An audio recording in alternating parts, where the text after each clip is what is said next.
time together, that the things that we learn would not just be interest, but it might be encouragement for our souls, that your scriptures are true, that your son Yeshua, Jesus, came, he died, he rose from the dead, and that we have evidence. Even the rocks cry out.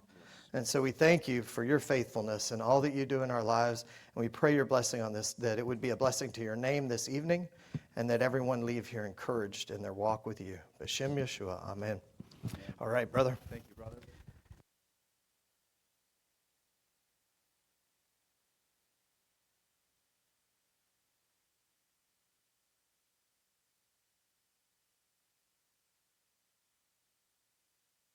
There we go.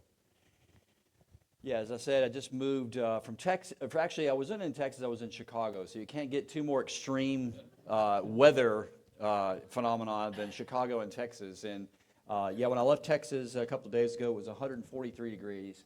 No, I'm just kidding. It was only 140. It was only 123. But I'm really glad to be back in Virginia. I love this state. I love the people of the state. And I used to live in Charlotte, North Carolina, just down the road a little ways. And I would go hiking. I don't know if you guys know what Grayson Highlands is, down near Damascus, Virginia, where the ponies are. So I spent some time down there going hiking. It's a great place, beautiful state.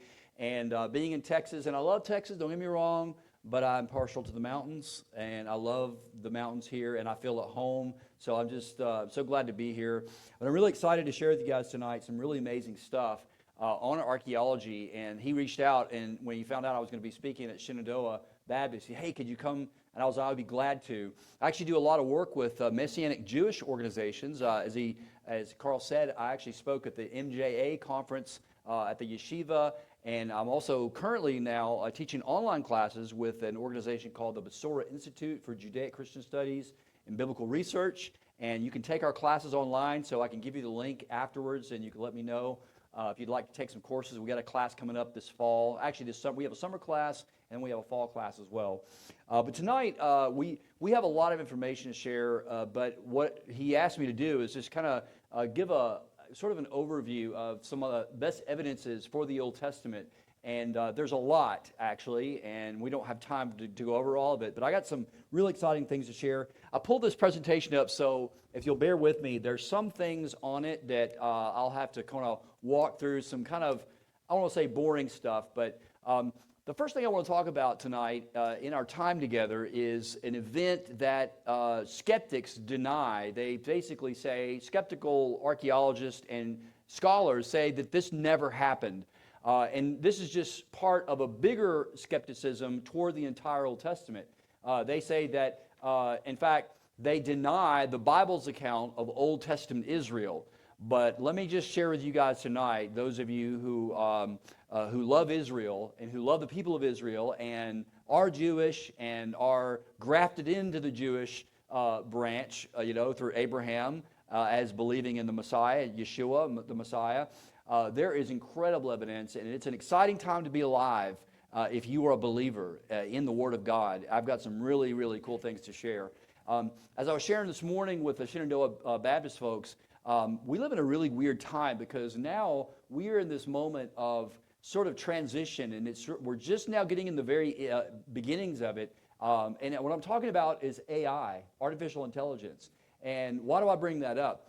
The reason I bring that up now when I'm talking archaeology is we're now at the point to where you can see a video and not know if it's real. Is this AI? Can I believe this or not? This is the culture in which we are called to share the truth about Jesus, the Messiah. And that message of Jesus the Messiah is in this book. And the question is, well, can we believe this book? If we can't even discern if a video is real or not, how do we know something that happened 2,000 years ago is true, much less 3,000 years ago? And I don't have it on the slide, but I'll just go ahead and give you a real bare bones basic idea of the things that I teach when I teach these courses on archaeology. And it's really, really easy. And the question of how do we trust this book or how do we trust any book really comes down to a matter of where are we getting our information. And we get it from historians and scholars call this information primary sources. Primary sources. Let's say it together. Primary sources. And there are three, count them, 1, 2, 3 primary sources for history. And not just for history, but for any event. And this works for any event you can think of, including and especially the Bible. Let me give you the real basics of what I'm talking about, and then we're going to move to the Old Testament and archaeology. We have eyewitnesses. That is a primary source. We have historical record or historical inscriptions. And the third thing that we have is we have archaeological evidence. So here they are. Again, eyewitnesses, historical evidence, and archaeological artifacts. So eyewitnesses, historical inscriptions or historical records, and archaeological artifacts. And the way this works is it dawned on me several years ago when I was actually teaching Old Testament at seminary in Charlotte. When I taught seminary there for about 13 years or so, I taught Old Testament survey, and I was teaching through this class, and I was trying to think of ways to explain how archaeology relates to the Bible. And I was watching, here, this is a really bizarre how it works. I was watching a documentary, oddly enough, on the Titanic, the sinking of the ship, you know, and in the Atlantic Ocean. And it just like was a light bulb that went off. And I thought, this is exactly what I'm trying to say. And here's the basic idea. Basically, when you have an historical event, such as the sinking of the Titanic, you can use any event. You can use the sinking of the Titanic. You can use World War II. And the example that I give to my students is with my grandfather. My grandfather was an eyewitness to D-Day. He was there on June 6, 1944. Now, does anybody know what did we do at D-Day? Just yell it out. What happened? We stormed the beaches of Normandy. And who won that battle? We did, America and the Allies. And who were we fighting against? The Germans, that's right. So we're fighting. So my grandfather, he drove a landing barge. You ever seen the movie Saving Private Ryan, you know, where they're driving in the boat? My grandfather drove the third wave at Omaha Beach. And as a kid growing up, I heard story. He was an eyewitness to D-Day. So that's primary source number one. Primary source number two are historical records. Historical records is anything that's been written down by someone who was an eyewitness. My grandfather is an eyewitness. And when he passed away several years ago, my grandmother actually gifted me many of his old diaries. In fact, there was one thing that's a very cherished item that I have. It's a book that was issued to him by the U.S. Navy as he crossed the Atlantic Ocean going to England. And in this book, my grandfather has inscriptions about where he was and what he was doing. And he has one entry where it says that he was awakened at 2 a.m. and told to get ready. And he said it was the longest day of his life. He was wet and cold the entire trip. Normandy, June 6, 1944. That is a historical record. So the third thing, what's the third primary source besides eyewitnesses and historical records? What's number three? Archaeology. So if you wanted to go verify, well, maybe they're just making it up. Because, you know, one day there's going to come a time in which, we're getting pretty close, in which all the World War II veterans are going to be dead. The eyewitnesses are going to be gone. So what do we have left? The only thing we have left are the historical records and the archaeological evidence. So then we can go and compare what the eyewitness record says in the historical record with the archaeological evidence. Say, well, okay, well, is there any evidence that D-Day happened? And if you ever go to Normandy today, there's still evidence of German concrete reinforced machine gun positions. In fact, they're still finding tanks and machinery washed up on the beaches of Normandy. Not only that, you can also find dead soldiers buried on the slopes of Normandy by the thousands. So the archaeology and the eyewitness testimony and the historical evidence all fits together. Does that make sense? Are we all tracking together? So you see how it works. And you can use it for the Titanic, and use it for the Bible.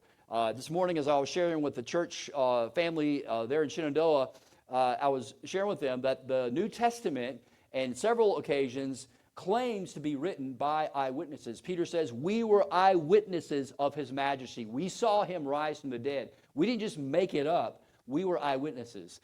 And in the Old Testament, it's the same thing. It's claimed to be written by people who lived through these events. And if they lived through these events, then we should expect to find what we call, there's a big fancy word for it I learned years ago from a New Testament scholar, Dr. Craig Evans. It's a big fancy word, but the word is verisimilitude. It means there is a one-to-one correspondence. As my Canadian archaeologist friend says, what we read in the book we find in the ground. And so tonight, we're just going to use a mixed metaphor, we're going to scratch the tip of the iceberg. And we're just going to skim over the top, but what you're going to see is there's an amazing amount of evidence for the Bible.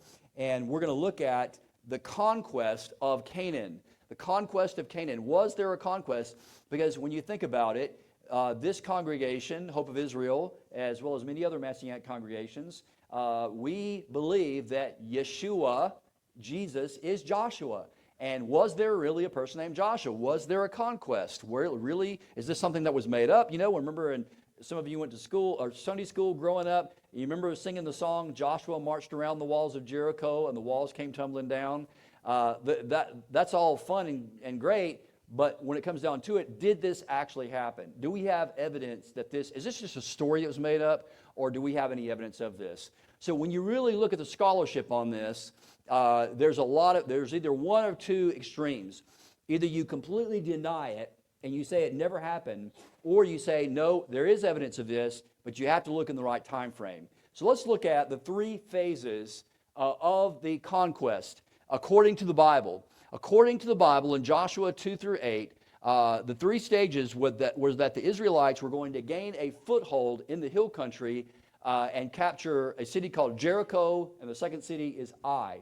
Sometimes people call it Ai, but all of my colleagues call it Ai, so like Ai, Captain, something like that. Number two, the Gibeonite alliance and the Battle of Gibeon followed the defeat of the Canaanite coalition and the campaign against the territory later occupied by Judah. And then there was a campaign in Galilee in the north, which gained territory, but unlike that in Judah, destroyed no fortified cities except Hatzor. So all that to say is in English, when you look at the book of Joshua, the book of Joshua in the Old Testament, there are three cities that we know we should find archaeological evidence for that are destroyed. And the three cities are listed right there: Jericho, Ai, and Hatzor. Now, that doesn't mean that there were not some successes here or there, but these are the three cities that if we find these cities archaeologically, we should expect to find archaeological evidence of their destruction. And I'm here to tell you tonight, we have amazing evidence. The first city we'll look at is Tel Hatzor. And Joshua chapter 11 tells us that Hatzor was burned with fire. The site was identified, the site of Hatzor was identified as far back as 1875 by J.L. Porter, and it was also proposed by a British archaeologist by the name of John Garstang in 1926. The lower city is very large. It's about 170 acres of Hatzor. The upper city is about 30 acres, so it's very large. And then two excavations took place by Israeli archaeologist Yigael Yadin in 1955 to 1958, and then later, from 68 to 69, Yadin excavated. A little side note on Yigael Yadin. This is a trivia question. I don't know if you're ever going to be in some kind of like Jewish trivia or archaeology, but if you do, you'll win this question. His father was also a famous archaeologist. And does anybody know who Yadin's father was? Carl, do you know? His father was an archaeologist who taught at Hebrew University in Jerusalem named Eleazar Lipa Sukinik. That's his name. Now, I can't remember why he's got a different name, but some reason, I don't know why, but that's his father. His father was actually the archaeologist that actually purchased the complete Isaiah scroll on the day that Israel became a nation, was declared by the United Nations in 1940. Was it 48 or 47? I think it's 48. I think it was in 1948. So Yadin's father bought the complete scroll of Isaiah, which was going to be sold and the leather actually taken and used to make shoes. But they thought that it contained a very important message, and it ended up as one of the oldest scrolls of the book of Isaiah. That's Yadin. Yadin assigned, so he excavated Tel Hatzor, and he assigned the destruction to Joshua in the 13th century BC, in the late Bronze Age. And so this is the site of Hatzor. We've excavated there. This is what it looks like today. You can still visit the site today. Yadin identified the late Bronze II destruction of Hatzor as being destroyed by the Israelites. He identified the destruction as confirming both Joshua 11 and Judges chapter 4 with Deborah and Barak. But 150 years separates the two narratives. So there is quite a lot of time between the Joshua passage and the Judges passage, and it actually makes sense. Yadin discovered another strata underneath the Late Bronze II area in Area M, showing evidence of a conflagration and destruction. So the Bible says the city was burned, and the city was burned exactly as the Bible states. And I won't read this to you because we want to move on. But essentially, the archaeology associated with the earlier phase seems to place the date of the early destruction somewhere in the Late Bronze Age, 15th century BC. So the 15th century is the early Exodus date, which is the date that I hold to, and the early conquest date. There are scholars, archaeologists today, debate as to whether or not the Exodus and conquest are in the 13th century or the 15th century. The 15th century is the earlier one. That's the view that I hold to. And and it's a little confusing, I know. When you hear 15th century, it's actually 1446. That's the date of the Exodus, and we may have time to go into that. Now, this is not an exact representation of Tel Hatzor, but this is showing you the stratigraphy reconstruction of the Late Bronze I and Late Bronze II layers. While I'm at it, I'll go ahead and just share this slide here. When we're excavating in Israel, there are two basic kinds of sites that we excavate. One is called a tell. The word it's either spelled T-E-L-L or T-E-L, and it's an Arabic word which means an artificial mound or a hill. And it looks like a mound of dirt, but it's actually a layered city. There are like 4 or 5 or 6 or 7 or 8 cities that are built one on top of the other. So think of, how many of you like putting jigsaw puzzles together? Like putting jigsaw puzzles together? So imagine getting 7 jigsaw puzzles. One of them is of like a hot rod, the other one is of a cute dog, and the other one is of, and then getting all the pieces, and each puzzle is like, 1,000 pieces.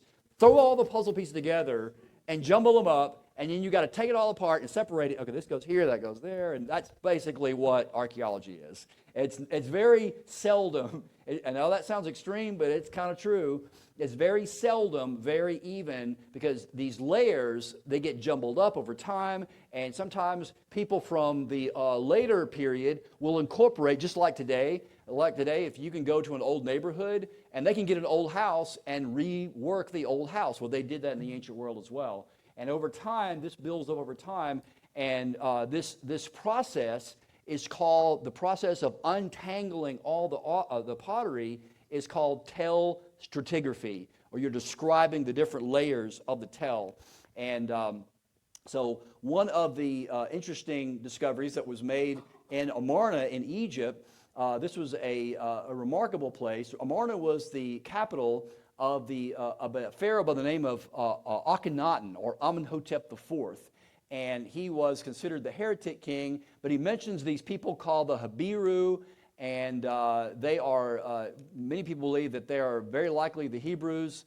These are called the Amarna letters, and they actually mention these. We don't have time to go into all the detail of it, but I'm just going to summarize it for you here. But basically, what happened was that the Canaanite kings in Israel, during the time of the Judges period, when they're going in, they were basically the Pharaoh said, hey, if anybody messes with you, we'll come and help you out. We'll send our army. So these letters that were found in Amenhotep II's or fourth city of Amarna were letters written in the diplomatic language of the day called Akkadian, cuneiform. That's why it's not in hieroglyphics, it's in Akkadian. That was the diplomatic language of the day. Today, our diplomatic language is English. So if you go to the UN, most people speak English in the UN, although now they have those translators. But back then, the diplomatic language was Akkadian, with A-K-K-A-D-I-A-N, Akkadian.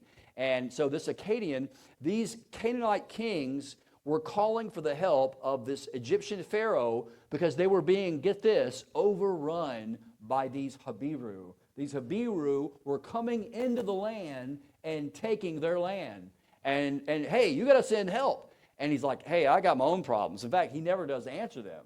And my colleagues and myself, we believe not every one of the Amarna letters, but some of them that mention the Habiru are very likely these Hebrews that were coming in during the Judges period. That's going to be, this is after the period of the conquest, but sometimes some of them actually may bleed over into the late conquest period as well. So this is another really amazing artifact that may give us insight into the time of the conquest. Let's see here. This is a passage from Exodus, and to understand the biblical context of the Canaanites and why did God command the Israelites? This is a very controversial subject, by the way, from a theological standpoint. Why did God command the Israelites to harem the Canaanites? Does anybody know? Well, it's right there in the text, but from what you know of the Old Testament, what were the Canaanites doing? Were they nice people? No. Yes, ma'am. Yes. What else were they doing? Sacrificing children. They were evil. And the crazy thing is that a lot of people who are skeptical of the Bible and skeptical of God, they'll go, well, if there's a good God, then why is there evil in the world? Well, there was evil in the ancient world, and these Canaanites were practicing evil things, and God was, at that time, going to use the Israelites to judge the Canaanites. God can do whatever he wants. And later in their history, God used the Assyrians to judge the Israelites, and he used the Babylonians to bring them back into covenant relationship. So God can do whatever he wants. But in the text itself in Exodus, it says, be careful not to make a treaty with those who live in the land, for when they prostitute themselves to their gods and sacrifice to them, they will invite you to eat their sacrifices. And when you choose some of their daughters as wives for your sons, and these daughters prostitute themselves to their gods, they will lead your sons to do the same. Do not make any idols. God says again and again, beginning in Deuteronomy 28 and 29 in the Torah, God commands them, do not intermarry, don't make a covenant with these people, drive them out of the land, and occupy the land. In fact, the purpose of this was so that they would not be tempted to worship God like the Canaanites worship their gods. In fact, it says it right there, because the worship of their gods will certainly be a snare to you. And if we fast forward the clock past the Exodus, which Israelite king and his wife, certainly he married a Canaanite wife, and she's very famous. What was her name? Jezebel. And this morning I was sharing with, I think, a class. We actually found, not myself, but the Oriental Institute at the University of Chicago actually discovered a seal of Jezebel. There's an archaeological evidence for Jezebel's seal. Her name is on a seal that was found in Israel. So that's exactly what happened. And he goes on to say in Judges chapter 2, the angel of the Lord went from Gilgal to Bochum and said, I brought you out of the land of Egypt. And I said, I will not break my covenant with you. You shall not make a covenant with the people of the land, but you will break down their altars. Yet you have disobeyed me. Why have you done this? And I also said, I will not drive them out before you. They will become traps for you, and their gods will become snares to you. So this is something they're going to deal with and struggle with for the rest of their history in the Old Testament. So, and again, we're just going to kind of touch on this tonight. Who were the Canaanites? The historical archaeological evidence. What was the Canaanite religion like? Chronology, and then Israel and the conquest. So who were the Canaanites? There's different ways you can define the Canaanites.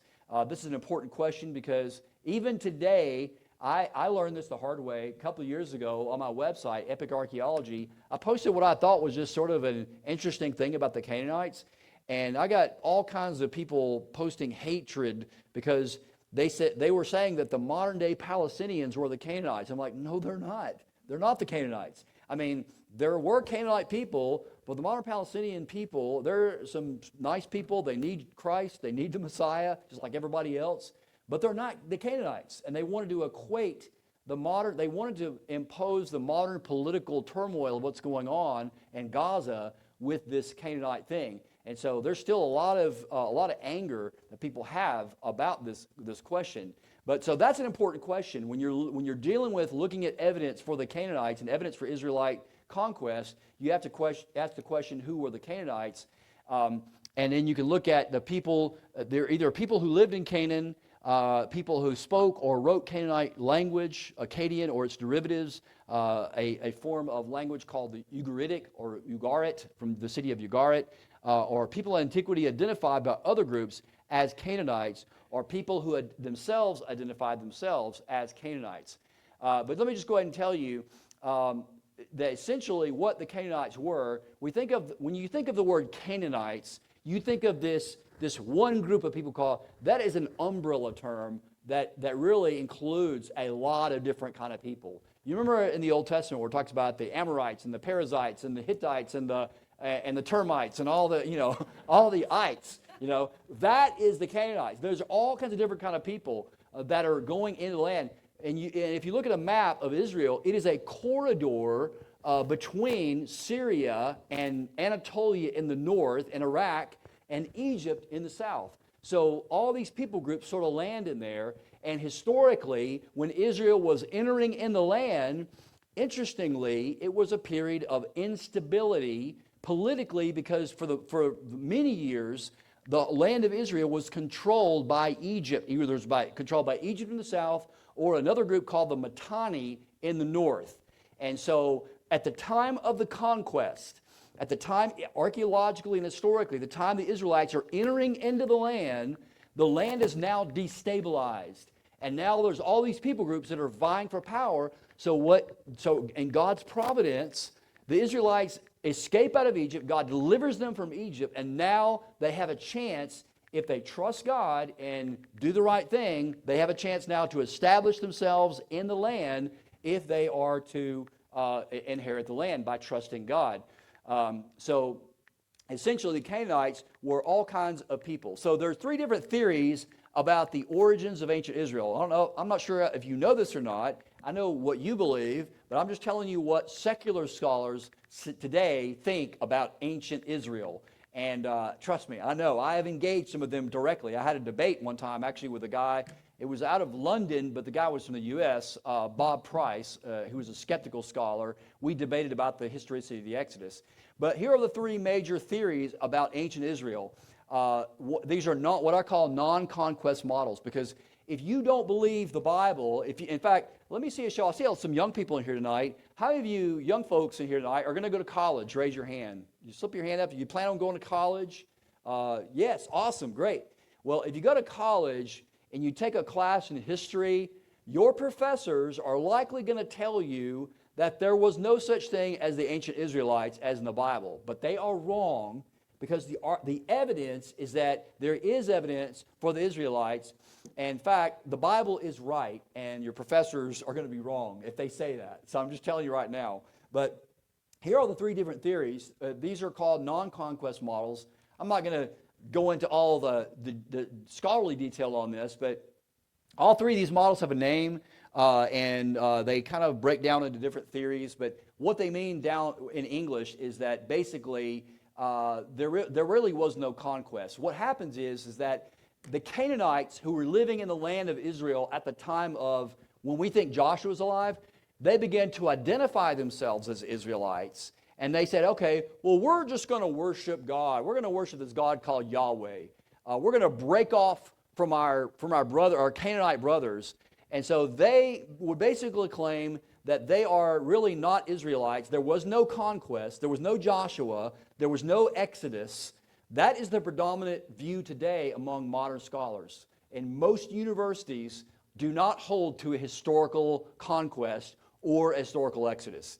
That is, now there are a handful, not even a handful, maybe on half of one hand, of scholars who actually believe in the historical Exodus and conquest. That doesn't mean there's not evidence. It just means that they don't trust the Bible. They don't think the Bible is giving us the truth. And these are some of the models that they hold that are actually the case. So this Israel Finkelstein, in fact, is one of the main people. He teaches at, where is he at? He's at Tel Aviv University, I think. Essentially what he says is that the emergence of early Israel was an outcome of the collapse of Canaanite culture, not its cause, which is directly opposite of what the Bible says. The Bible says that the Israelites came out of the wilderness under Joshua and they began to conquer the land. And what this scholar in Israel says is that it was the outcome of the collapse and not its cause. And most of the Israelites did not come outside of Canaan but emerged from within it. So you see there, the theory is that really the Israelites are just Canaanites. That's what liberal scholarship says today. So The other model of this is called the agricultural resettlement model. That's the name of it. But there's a problem. The problem is archaeology. Archaeology is a thorn in the flesh of the liberal scholar. And one of the first artifacts that mitigates against this view is oddly enough an artifact that was discovered in 1896 by the British archaeologist William Matthew Flinders Petrie. Petrie discovered this. It's called the Merneptah stele. The thing is 10 foot high, and it weighs, I want to say it weighs like something like 9 or 10 tons. It's really heavy, very, very heavy. And on this big monolith, it has actually, on the bottom of this, it has Israel is laid waste, his seed is no more. So this places Israel in Canaan during the period in which they purportedly were arriving or emerging in Israel. So basically, this pharaoh, this Egyptian pharaoh, identified a people group called Israel by name in a major artifact, saying that he conquered them. Now, this is, of course, hyperbolic. He didn't actually conquer them, but it mentions them by name. In fact, in the Egyptian hieroglyphics, is the determinative for nation is used. It's called a determinative in the grammatical nomenclature of hieroglyphics. It's people group used for not a political entity necessarily, and that's really what they were. They were a tribal confederacy before they were confederated or before they were united under David, or actually before that, before King Saul and then David. But they were a confederacy of tribes. But this is in keeping with Israel during the period of the Judges. So the time frame of the Canaanites during the period of the conquest straddles the Middle Bronze Age through the Late Bronze. I know that might not mean anything, but that's to the time frame. The Late Bronze Age is dominated by this language called Ugaritic. That's the language of the Canaanites. So if you want to know the language the Canaanites spoke, they spoke a language called Ugaritic. Ugaritic is a language that was primarily used by the people that Israel interacted with. So who are the Canaanites? Again, these are different definitions.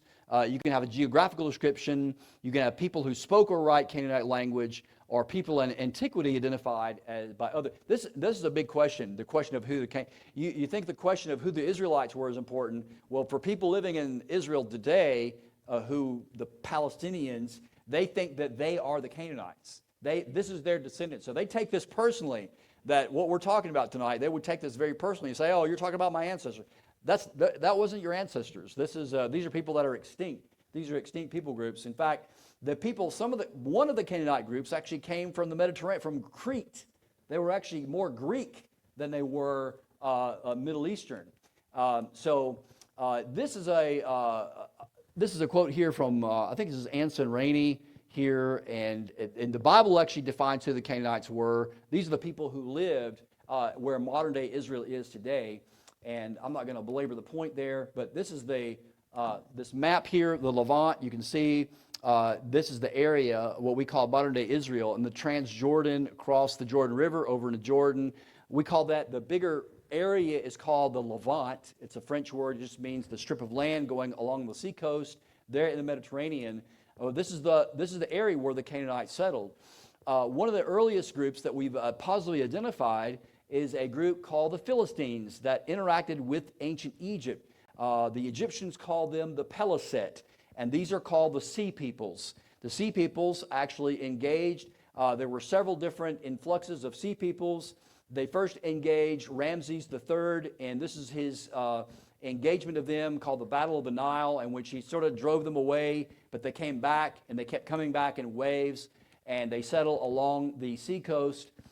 There in Israel. I'm jumping through these slides here because I want to get to some of the other things here. I normally have my computer right next to me, but we were having some technical stuff, so I'm just going to go through some of these slides here just for our time's sake.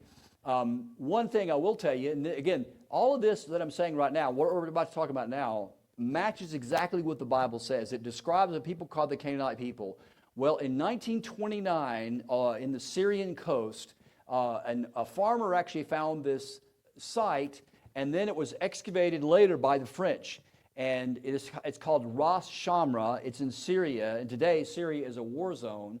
Well, it turns out, this is very important because in the Old Testament, Ras Shamra is the capital of the Canaanite Empire. They're in the north, so the northern kingdom of Israel, they're going to have a lot of interaction with the Canaanites in the north. And this is the sort of the list of the excavators there. I'm not sure if the French are still excavating there today. This is an old journal from this. But the Ugaritic language, and one of the things that we discovered, let me back up here, my slide. One of the things that we discovered when scholars began to decipher the Ugaritic language is they uncovered what's called the Baal cycle. So Baal was a fertility god of the Canaanites, and we know from the Old Testament that Baal was always a thorn in the side of Israel. They worshiped Baal, they bowed down to Baal. Why was Baal so important, or why did God consider Baal so bad? Well, now we know archaeologically because there were cults, temples to Baal, and Baal had a female consort, and her name was Asherah, or Asherah, you may have heard that, or Astarte. There are different variations of meaning. She is the female consort of Baal. These are fertility gods, and we have some young ears tonight, so I can't even share some of the bad things that were done. As you know, if you read the Old Testament, there was temple prostitution. If you worship Baal, part of the worship process included gross acts of sexual immorality and temple prostitution. The Israelites were involved in this. And that is what made the Lord God so angry. And that's why he said, I'm going to drive you. You are not to intermarry with them because they're going to lead your people astray. And that's when we dig in the ground, that's exactly what we find. And the Baal cycle describes how Baal actually gets in a battle with another god. He goes into the ground. He's in the underworld. And the other Canaanite gods feel sorry for him. So they give him a mace. And he smites the god of death called Mot, and he resurrects from the ground to bring the thunder and the lightning and the rain.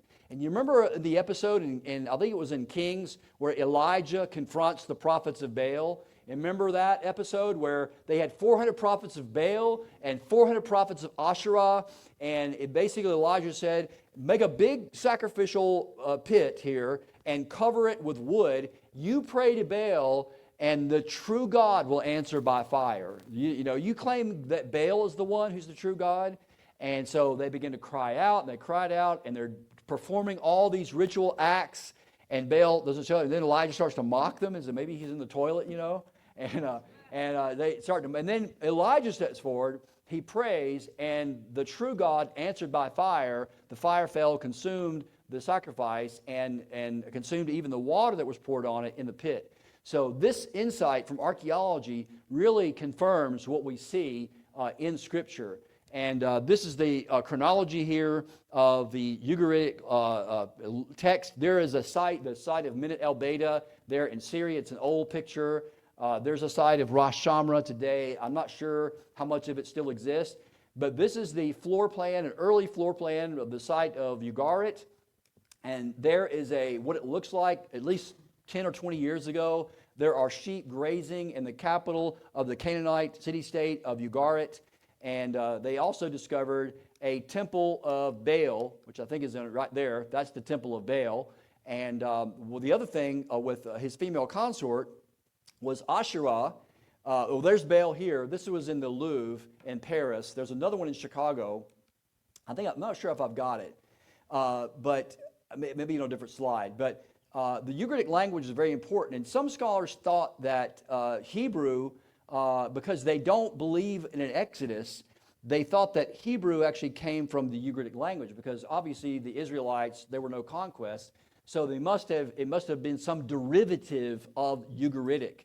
We now know, in fact, one of my colleagues, and this is a little controversial, but I think Dr. Petrovich is right, one of my colleagues, Doug Petrovich, who is in Texas, down in Houston, he has done a major amount of work on this, and he believes that he has found the language, the proto-language of Hebrew called Paleo-Hebrew, and it's not Ugaritic, and it's not Canaanite. In fact, do you know where it was discovered?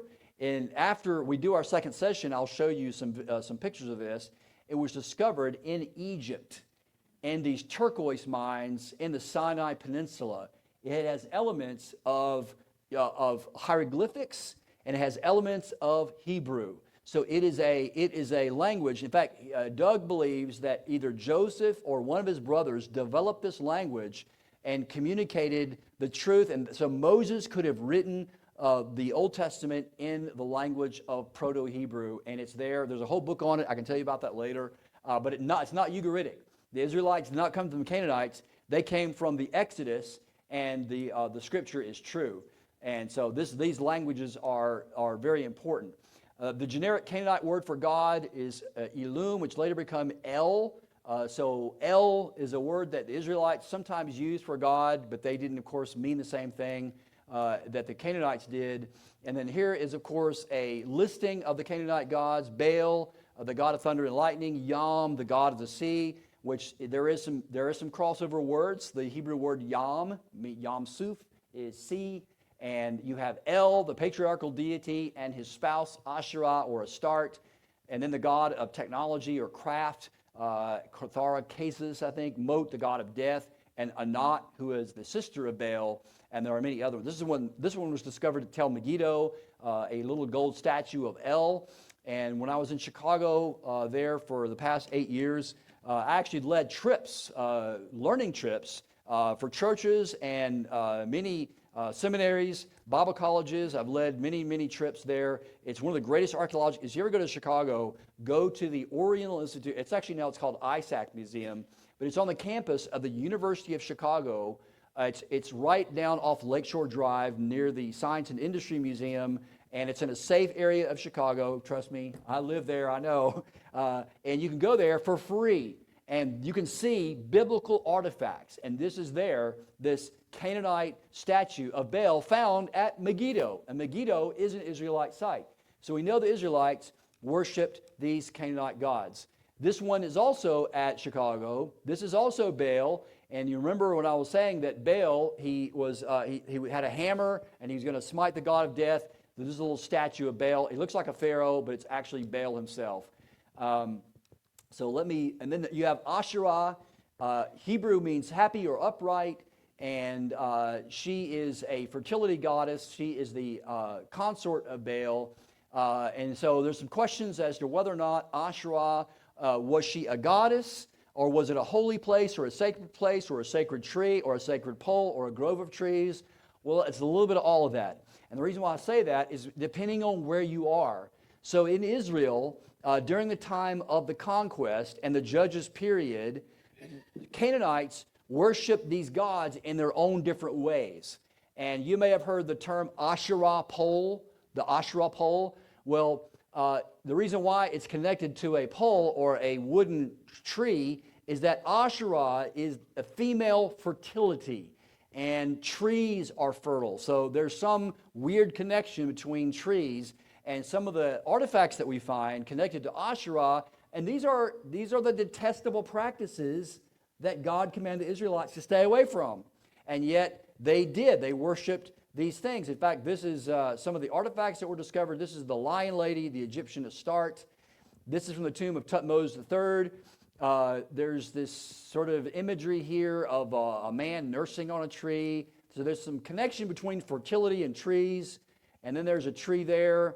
And you have these animals. So there may be some connection between these trees and sacred tree. And there may be some even distant connection, possibly, with the tree of the knowledge of good and evil. Maybe even the tree of eternal life that we find in the Old Testament. Now again, this is the gross version of it, but this is a cult stand found in Tanakh, Israel. And there is a Astarte standing between two lions.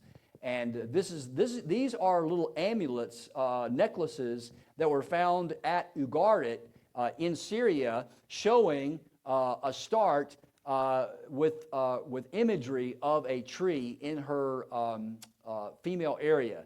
So this is the kind of things that God commanded the Israelites not to do. So the reason why I mention that, it's kind of weird to mention, is that the archaeology matches what we know we find in the ground. And this is a great point to bring up right now.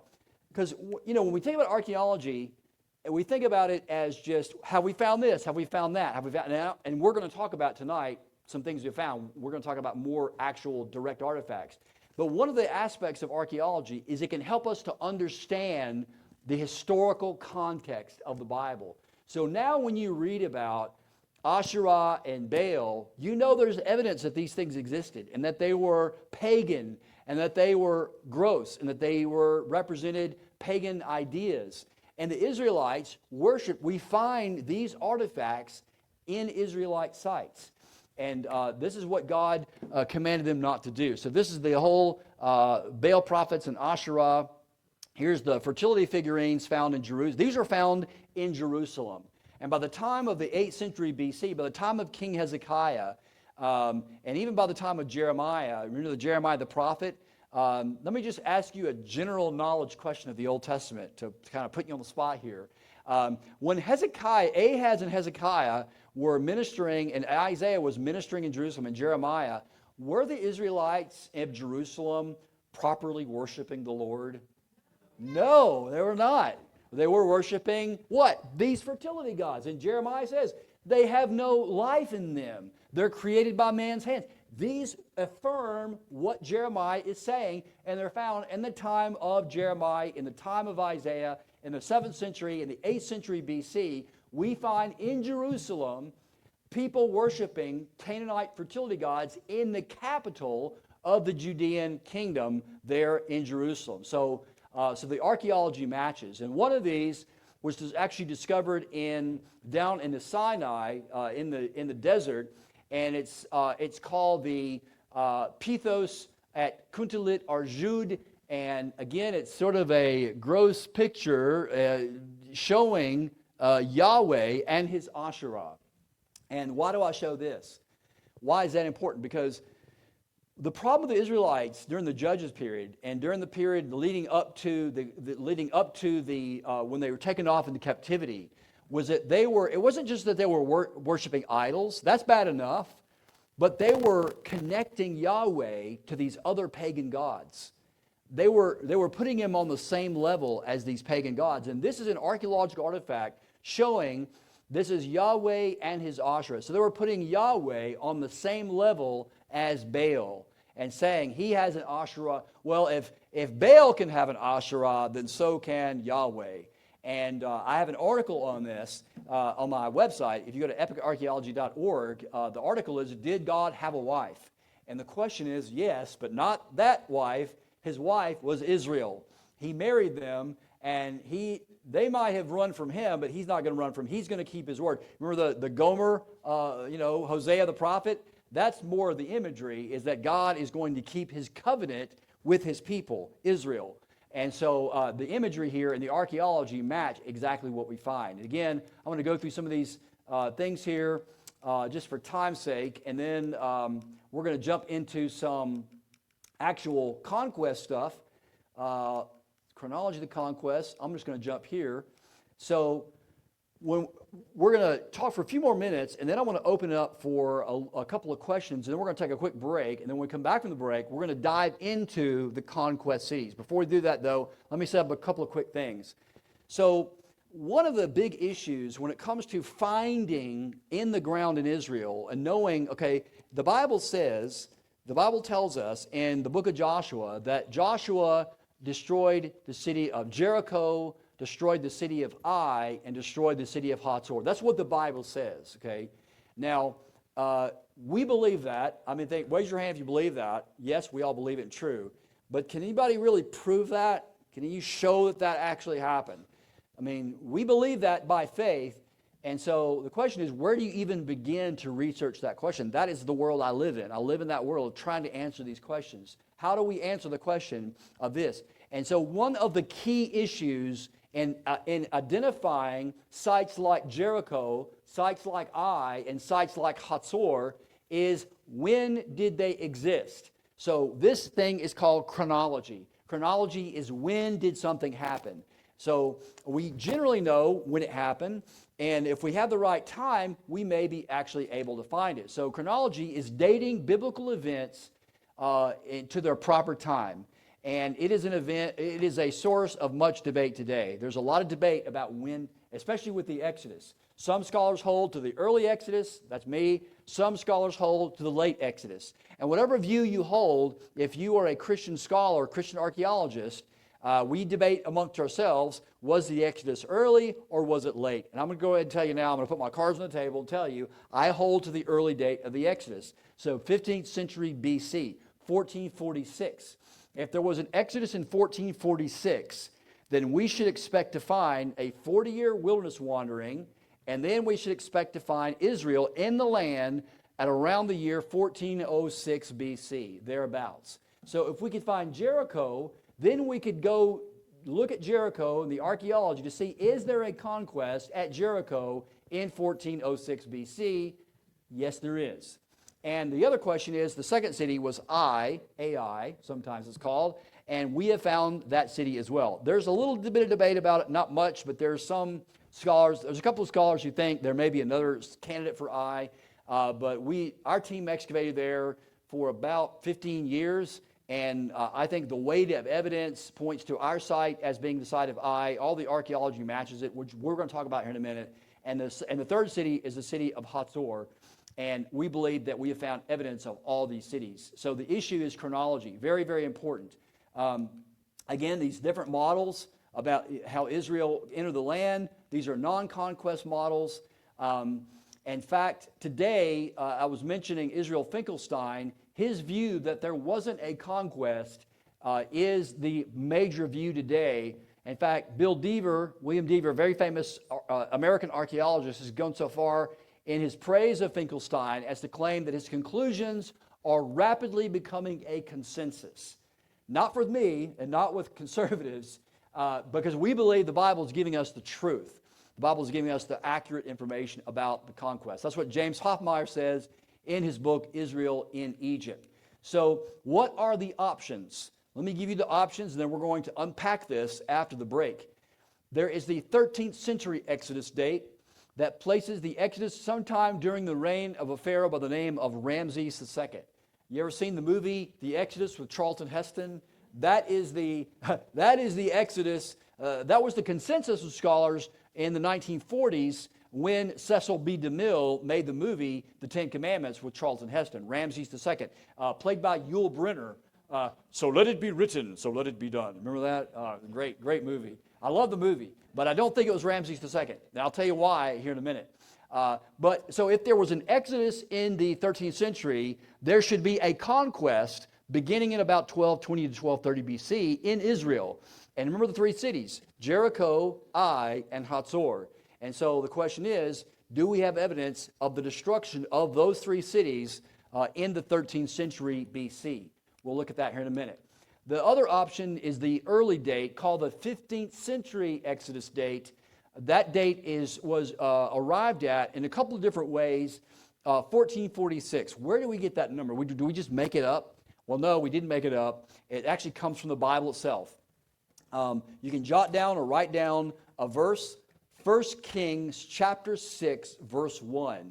It says, the text, I'm going to summarize it. Basically what it says is 480 years after the Exodus, Solomon laid the foundations of the temple in Jerusalem.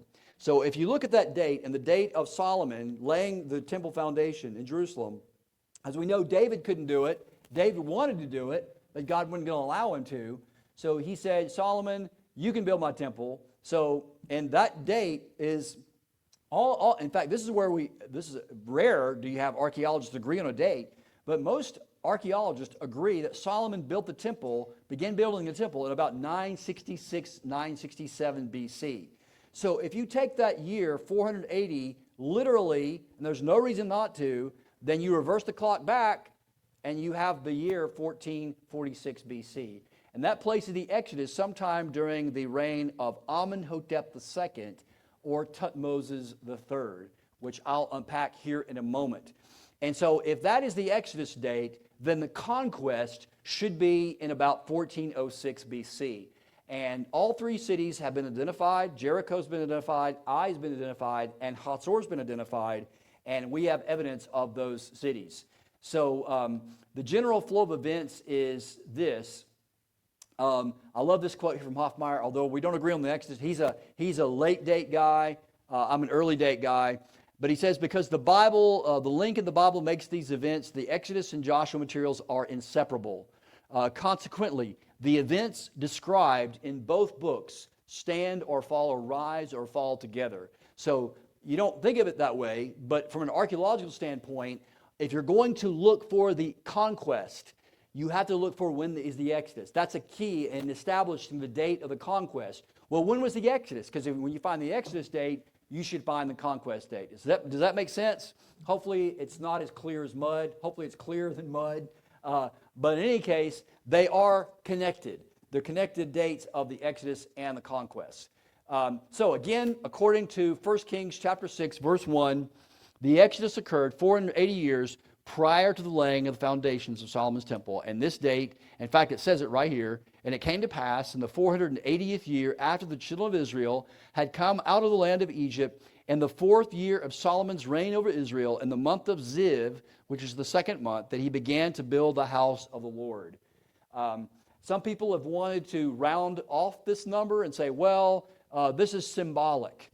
But it's not, it's narrative. It's not poetry. It's not Psalms. It's narrative. It's 1 Kings 6:1. So hermeneutics demands that you read it according to the genre. And the genre is historical narrative. So there's no good hermeneutical reason to allegorize the year 480. You must take it literally. And the chronicler here in 1 Kings, I believe, intends this to be literally. So in the 4th year of his reign, so that date is 966. So the Exodus then must have occurred in 1446 BC. So these are the different options, and I'm going to give you some dates here according to the Masoretic text. If this early date, let me go back. If the early date is correct, then these are some of the dates that we have for the key dates in establishing, finding Israel in the historical record, which in just a couple of minutes we're going to do that. We're going to unpack this, and we're going to dive into looking at the actual archaeological evidence for the conquest, for Jericho, Ai, and Hatzor, and some new discoveries that were made that reinforce in amazing ways, and really I'm excited to share with you about this, in really amazing ways. So you definitely want to stick around for part 2. This just came about in the past 4 or 5 years. A couple of my colleagues. I am also a research associate. I'm a research associate with Andrews University in Michigan, but I'm also I'm on the team of ABR, Associates for Biblical Research, out of Pennsylvania. And one of my colleagues, in fact, the director now of our excavation, Dr. Scott Stripling. Some of you may have seen his videos online. I don't know if you've ever seen or heard of Dr. Scott Stripling. But Scott and his team, and I'm going to give you a little teaser here for the second part. Scott and his team, they were there on this. How many of you have ever been to Israel? Raise your hand. Many people have been to Israel. How many of you guys have been to Shechem? Been to the city of Shechem? Okay. Over in the West Bank. The city of Shechem. You haven't been to the city of Shechem. So Shechem, of course, is where Jacob and the Israelites, that's where the home of the patriarchs. And the city of Shechem is where Jesus spoke to the woman at the well. But it's also the site that after the conquest of Ai, Joshua and the Israelites, they renewed the covenant with God on Mount Ebal and Mount Gerizim. In fact, the city of Shechem is right there in the valley, and you got Mount Ebal and Mount Gerizim. And he said, you're going to go, and they're going to renew the covenant with God. And on one side of the mountain, they renewed the blessings and the curses, and they said, we will follow God, we'll keep His word. And on Mount Ebal, which is the curses mountain, archaeologists years ago discovered a late Bronze Age altar site.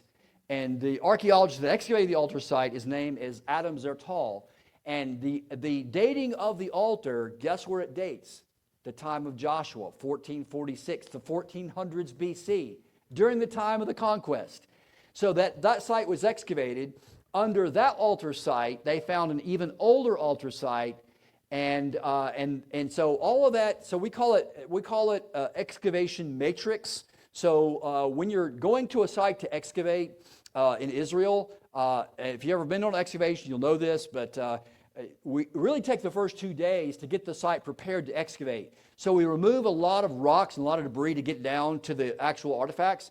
But sometimes you miss things. And so we take those piles, they're called dump piles, and we place them in neat piles next to the excavation site. And so Scott and his team, one winter, I think it was in December, he took a small team and they wet sifted Adam Zertal's dump piles from this altar site on Mount Gerizim. And Frankie Snyder, who's an archaeologist working, she's an Israeli, and she's worked on another project called the Temple Mount Sifting Project in Jerusalem. And in her wet sifting tray, she found this little artifact, a little small lead artifact, a little square piece of lead, and it looked like it may have had writing on it. And we know archaeologically that it could have been something we call it a defixio, D-E-F-I-X-O, defixio. And defixio is like a little tablet that you can write on and make a curse or a blessing on. And so they didn't know. Scott said, well, let's not get too excited. So they sent it off to a lab in Czechoslovakia in which they did what's called X-ray tomography. They basically X-rayed this little thing, and guess what it had inside of it? It had writing. And you know what it said? Cursed, cursed, cursed. Cursed be us if we do not follow the covenant of Yahweh. Cursed be us. It was a chiastic curse, basically, formula saying we'll be cursed if we do not follow Yahweh. It's some of the earliest Hebrew writing in a cursed tablet that's found on Mount Ebal, the curses mountain, on an altar site where the Israelites renewed the covenant at Shechem. Now, as you can imagine, it was peer-reviewed, published. It was published in a peer-reviewed journal. But so other scholars have come out and said, oh, this can't be. This is not right. They've read it wrong. And they had two epigraphers on this, actually three. Gershon Galil, an Israeli epigrapher, a German epigrapher by the name of Peter van der Veen, who teaches at the University of Mainz in Germany. And I forgot the other epigrapher, but they peer-review published it. And I'm going to show you some pictures in a minute. This is a new discovery that was made just literally in the past 5 years. And this fits in exactly with the early date of the conquest, that the Israelites, that the Bible record is true. There's evidence for the conquest at Jericho, at Ai, and Hatzor, and now at near Mount Ebal, near Shechem, the city of Shechem. So I'll stop at this point, take a little quick break, but before we do, any questions so far and what we have spoken about? Any question is on. So yes, ma'am.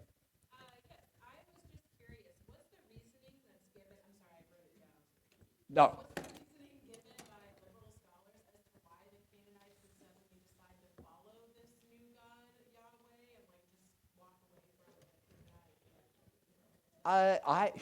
That's a great question. Yes, scholars like Israel Finkelstein, I'm not sure, I can't answer directly for him, but they would say, I'm sure there's some reasoning that they have behind it. But, religion is one of those things that's very, it changes, and so maybe these people just up and decided, hey, we're going to worship this one God, called Yahweh, and we're going to break off from the Canaanite gods, and some people don't think that that's the case at all. They think that the Israelites were actually just syncretists, that there never really was a Yahweh, they call it a Yahweh cult. There never really was an Israelite Yahweh cult. That all they ever were just Canaanites who added Yahweh on to the list of Canaanite gods, and that Yahweh is just another Canaanite god. But I don't know exactly how Finkelstein would answer it, but it's a great question. Yeah. And that's not something that archaeology can answer. That's the thing. Here's the thing about archaeology. Archaeology is the study of artifacts. By the way, I brought an artifact to show you, and I thought I put it in my backpack before I left, and I didn't, but I did bring one really cool artifact. This artifact is from the city of Lachish. This dates to the Iron I period, and this was actually destroyed by the Assyrian army in 701 BC when Sennacherib, the Assyrian king, came into Judah, and this is when King Hezekiah was the king of Judah, and Isaiah the prophet was alive. And remember Isaiah in Isaiah chapter 7 says, when Ahaz got word that the Assyrians were coming, God says, don't worry about this. It's not going to happen. and you ask God for a sign, he's going to be with you, and God will give you a sign. And Ahaz says, I will not ask God for a sign. And then God says, well, if you will not ask God for a sign, the Lord himself will give you a sign. Behold, the virgin will conceive and give birth to a son, and you shall call his name Emmanuel, which means God with us. So that was in the early part of the 8th century BC during Ahaz. Ahaz's son, Hezekiah, of course, continued on, and he resisted the Assyrians, and he resisted paying tribute.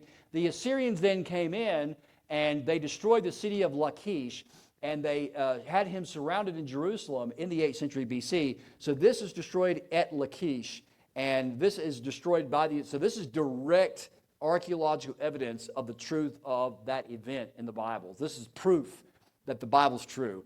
And I can't show you proof, but this did come from Lachish. And you can see there the marker, it's Iron 1 period. So you can look at this later. So my point I was trying to make a minute ago was that archaeology can only give you artifacts. It can't give you motivations for why people did what they did. And that is a great point to bring up, though, because sometimes archaeologists say things, their conclusions are not from archaeology. These are philosophical things. They're not from archaeology. Several archaeologists do this that kind of get on my nerves, but yeah, yes. Back to that question, suppose the non-conquest scholars, you shared like 3 of them. Yes. Those skeptical scholars, their viewpoints, they're looking at the archaeological finds. Yes. And then they're theorizing what they think happened. There's not like writings from Canaanites that they have reason to. No. There's no. Okay. Yeah, we're looking at the same data. We're interpreting it differently. And so the question is, does the data from the earth, does the information from the archaeological record match what the biblical record says? And that's why I was mentioning chronology. The timing is very important. The analogy I give to my seminary students, and if y'all watch Indiana Jones, I'm a huge Indiana Jones fan. So in the first Indiana Jones movie, I remember Indy was trying to get to the Ark of the Covenant before the Nazis. And you remember they were there, and they had the staff of Ra, and then they found out, the Nazis are digging in the wrong place. They're not going to find it. Well, the reason why many skeptical scholars won't and don't want to find evidence of the Bible, they're looking in the wrong time, or they assign because they have a low view of the text. They think the text, in fact, they would say that the Torah, the Pentateuch, the first 5 books, was not written by Moses. It was likely compiled during the Babylonian exile by multiple writers, multiple authors, made up, invented, cobbled together, made up. It's a made-up story. It's an invented story. So they have a very low view of the text. And there's a long background of that, but a lot of it is fueled by anti-supernaturalism and bad philosophy, really what it comes down to. And it goes all the way back to the early 20th century, called the documentary hypothesis, a German scholar by the name of Wellhausen, and then later source critics basically they're analyzing the Bible the same way they analyze like Homer's Iliad and Odyssey, and they're using source criticism. So, but if you take the Bible, if you put the Bible on a level playing field with any other historical document, it's amazingly, it's amazing. Yes, sir. Question in the back. Yes, sir. Yes. Yes. But how are dating those things? Because if it was using carbon dating, I've also heard those problems that other creationists and whatnot bring up with carbon dating. But if you're not using carbon dating, I don't know what you would be using. Oh, great question. Thank you. Yes, thank you for bringing that up. Great question. No, we don't. Let me clear something up right now. Put this in your back pocket. We don't use, that is not the major thing that we use in archaeology. Carbon dating is not a major dating technique that we use in archaeology. It's one of many ways. The way we date is called the technical name for it is ceramic typology. Ceramic typology is, what that means is dating by pottery. So, and this is a science that started out in the 19th century, and it's been refined and refined and refined, and we now cross-check it with other things. Carbon dating may be added to it, but it's not the major thing. We don't use carbon dating as a major thing. So what is ceramic typology? In a nutshell, the best analogy I can give, I do have a slide for it, I just can't find it right here from this slide set, but how many of you guys remember years ago some of the some of the more senior folks in here, remember when you can get a Coca-Cola out of a glass bottle? And yeah, you remember that? Yeah. And back a long time ago, I remember my grandfather had an old Coke machine in his gas station, and you put a coin in, and it was in one of those vertical ones, and you pull it out by the neck. Well, Coke bottles change over time. That change of the Coke bottle. So before the 1940s and 50s, the Coke bottle, I mean, Coke has been around since, what, the 1890s or early 20th century? And it started out in a really weird-looking bottle, and then that Coke bottle. So you can line up all the Coke bottles, and you can basically, you don't see a date stamped on it, but you can see the changes over time. It starts out this, and now we've got plastic bottles. I mean, they're all just plastic. So you can see the sequential change of time. So in archaeology, pottery is the same way. And it's regional. So certain regions have a style of pottery. So there's pottery in the Iron Age, pottery in the Bronze Age, and these are called pottery types, type pottery. And we look for bases, rims, and handles. And there are books, and I could have brought one with me. I've got one on late Bronze Age pottery, and it is a book that we all use. And there's a thing called pottery reading. But we also cross-check pottery. When you find an abundance of a certain style of pottery at a site, it's likely going to date to that level. And then you add to it, let me give you a real-world example. So let's say, for example, this building is 1,000 years from now. It's buried under dirt, and there's a bunch of pottery in the corner of that building. Well, the building collapses, and the floor becomes, somebody builds on top of it. Well, that floor becomes used by other people, and all that pottery that from the destruction layer is under that floor. That's called a sealed locus. So we know nothing has touched that pottery in 1,000 years. So when we go excavate it, we know it's been untouched. And so we look at it, and we can actually date it. But we can also look at other artifacts like scarabs, and the scarabs have a certain provenance and a certain dating, the names of certain pharaohs and kings. We have other artifacts like technology, metals, metallurgy also help us to date the site. So there's absolute dating and relative dating. And in archaeology, we have relative dating, and it's called ceramic typology, and it's pretty accurate. The only where it gets really kind of gray is where there's a transition. The transition from late bronze to early bronze, there's a little bit of leeway, but most of us agree about the dating of pottery. Where we don't agree is where some of the transitions happen. So, but that's a great question of radiocarbon dating. Do we not use that? The only reason why I use radiocarbon dating is if we find, like for instance, we're digging at a site and we find a fire pit and we find charcoal, we'll radiocarbon date the charcoal. Sometimes, though, the radiocarbon dates don't match the pottery dates. So what do you do then? Do you go with the radiocarbon date or do you go with the pottery date? Well, you got to be careful of that, too, because several years ago, archaeologists discovered that even radiocarbon dating is not 100% accurate. And this is not, Christian scholars saying, these are secular scholars. In fact, in Egypt, in the Nile Delta, they discovered at a site called Tel El Daba, there's something called the late Bronze Age offset for radiocarbon dates. The radiocarbon dates in Egypt, in the Nile Delta, are 200 years off what they should be. So you can't use radiocarbon dating to be the definitive dating technique in archaeology. You have to use ceramic typology, use pottery. That is the way to date sites. And then not just pottery, but also there's other historical things as well that help us to date sites. And we find other artifacts, certain names of kings. And then one other quick example, I could talk for days about this, but one other quick example, this is a really cool example, and I know what some of you are thinking, well, how can we know anything that happened in history? Well, there is one way, and it's rare, but and this actually relates to Egypt and the Exodus, and that is, what is one date that we can know for sure? Because when you find this, does anybody see a date that was made in there's no date on this. You don't find made in whatever on that date. So how can we figure this out? How can we have a date? Well, what is the best calendar in the world? The most accurate calendar in the world? The sky, the stars. The stars are very accurate. The Egyptians, as it turned out, kept records of the stars. And when at the beginning of the reigns of pharaohs, they recorded astronomical events. And they recorded them at certain locations. And in the beginning of the 18th dynasty, the middle 18th dynasty is when the Exodus occurred. So if we're going to establish the Exodus in the 18th dynasty, can we be for sure that these dates are correct? Well, as it turns out, there's a papyrus called the Ebers Papyrus, and what it does, it recorded an astronomical event at the accession year of a pharaoh, the beginning pharaoh of the 18th dynasty. And that pharaoh was named Amenhotep I. And that was the rising of the Sothic dog star in the constellation Sothis. And so what does that all mean? That means, here's what it means in English. This is really cool.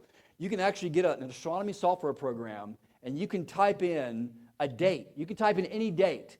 You can type in your birth date. And let's say you can say, my birthday is June 12th.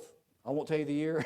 And you can type it in, and you can hit enter, and you can look at what the sky looked like on the night of your birth. So you can punch in any date and look at the sky and the stars. So what happened is, and you can also, not just that, you can also look at what the sky looked like in any region around the earth based on Kepler's laws of planetary motion. So when you look at that date of the rising of the Sothic star in the beginning of the 18th dynasty, there are two locations where the star would be observed. One was in Thebes in the south, in Egypt, and the other one was in Memphis in the north. And the only place where the Egyptians recorded the rising of the Sothic star was in Memphis in the north.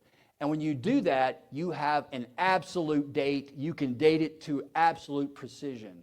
It's a rare thing, but once you put that anchor in the ground, then you can date the 18th dynasty with very accurate. That is why I am pretty certain of who the Exodus Pharaoh is, because of the dating of the Ebers Papyrus that pinpoints the exact year of the beginning of the 18th dynasty. And when those dates are right, then everything else flows into place. And then you can look at the Exodus, you can look at the conquest, and it all fits together. It's amazing stuff.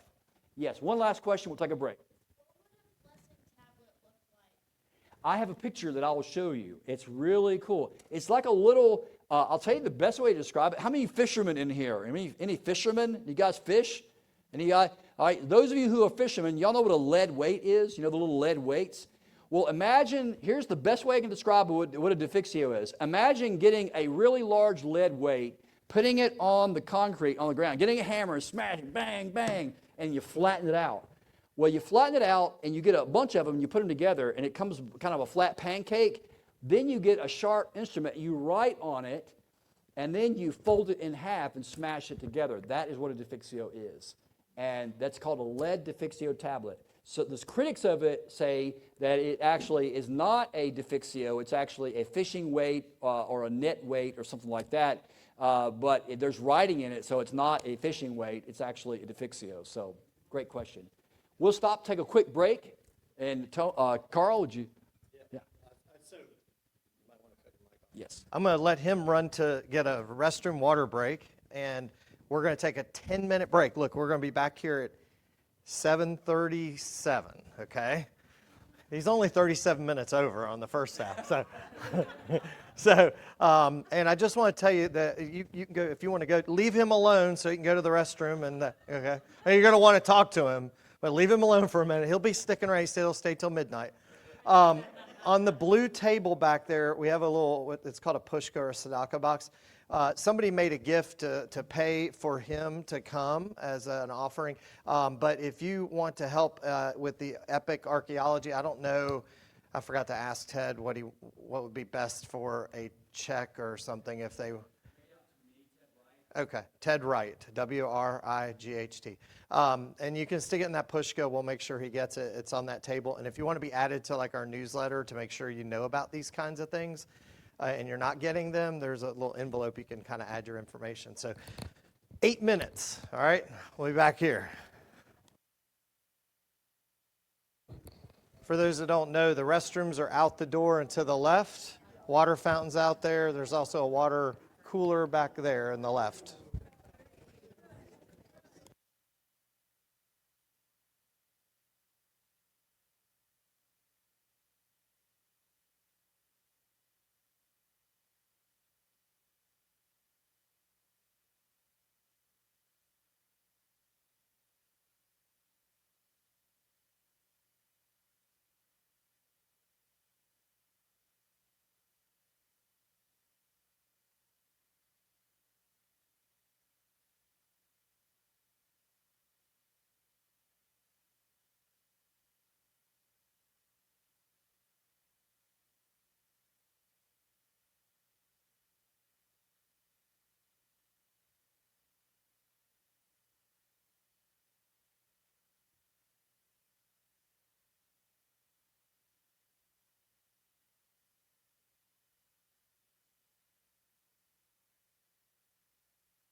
Thank you guys so much. My students sometimes, my seminary students would say, Professor Wright, your classes are like drinking from a fire hydrant. It's a lot of information, so I apologize. I get excited about it. It's just my passion. I love doing it, and I'm excited to share this with you. So the next phase of our talk tonight is really going to get into some of the details. We've kind of set the stage so far, and now we're going to actually look at the evidence for the conquest, and we're going to touch a little bit on the Exodus. And I'll go ahead and tell you. What we're going to do is begin where the Israelites we think they came from.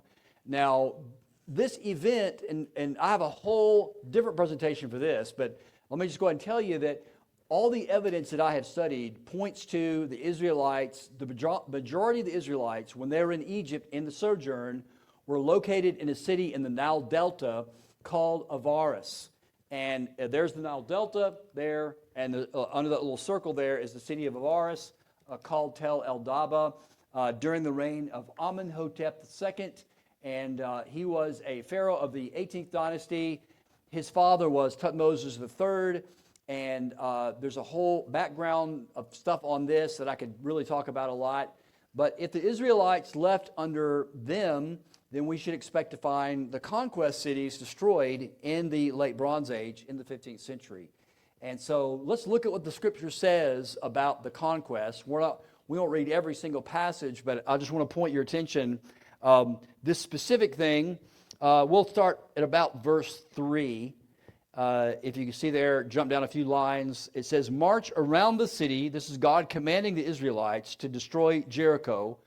March around the city once with all the armed men. Do this for 6 days. Have the 7 priests carry trumpets of ram's horns in the front of the ark. On the 7th day, march around the city 7 times with the priests blowing the trumpets. When you hear them sound a long blast on the trumpets, have the whole army give a loud shout. And notice what the text says. The text says, and the wall of the city will collapse, and the army will go up, every one straight in. Now, as you know, this is an English translation, and the Old Testament is written in Hebrew.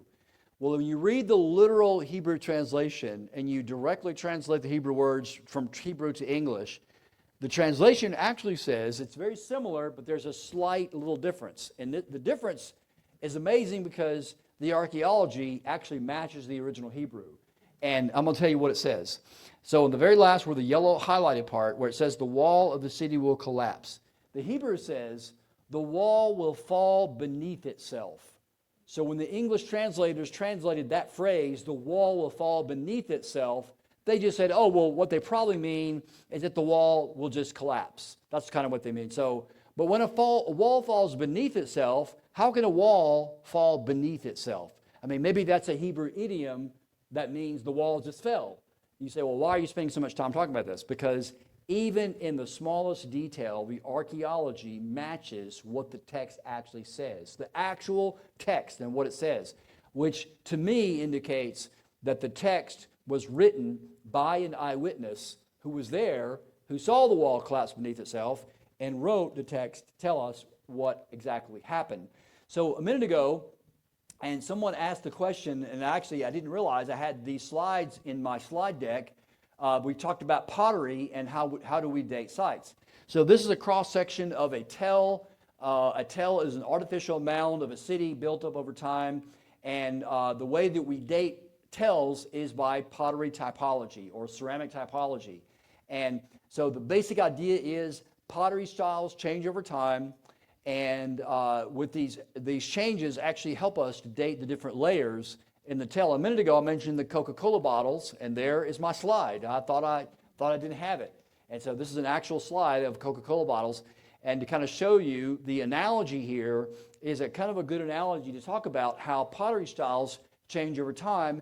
And these pottery styles changing help us to date the different layers. Now, this is going to become important because it's going to help us to, I didn't mean to do that. What did I do? I think I pressed the wrong button. There it is. These potteries are going to actually show us, I'm looking for the laser. Is there a laser? Yeah, there it is.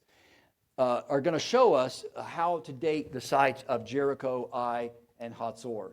So pottery typology, These are diagnostic sherds. We were talking a minute ago. What we look for in the archaeological record is we look for bases, the base of a pot. We look for rims, the top of the pot, and we look for handles.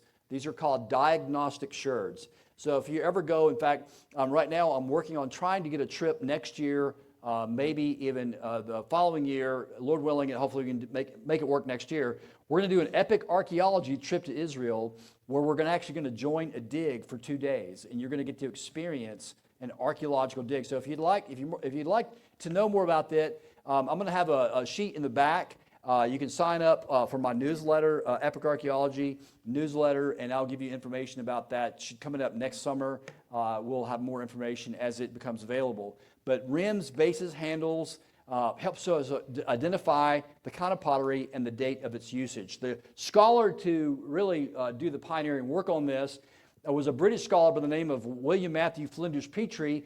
In fact, I would call him, in fact, most of my colleagues would say that Dr. Petrie is the father. If you want to know who the father of biblical archaeology is, it's Petrie. Because Petrie was the first archaeologist to utilize scientific method in biblical archaeology. And so, very, very important. We'll come back to this here in a minute. But the conquest of Canaan really took place in 3 phases.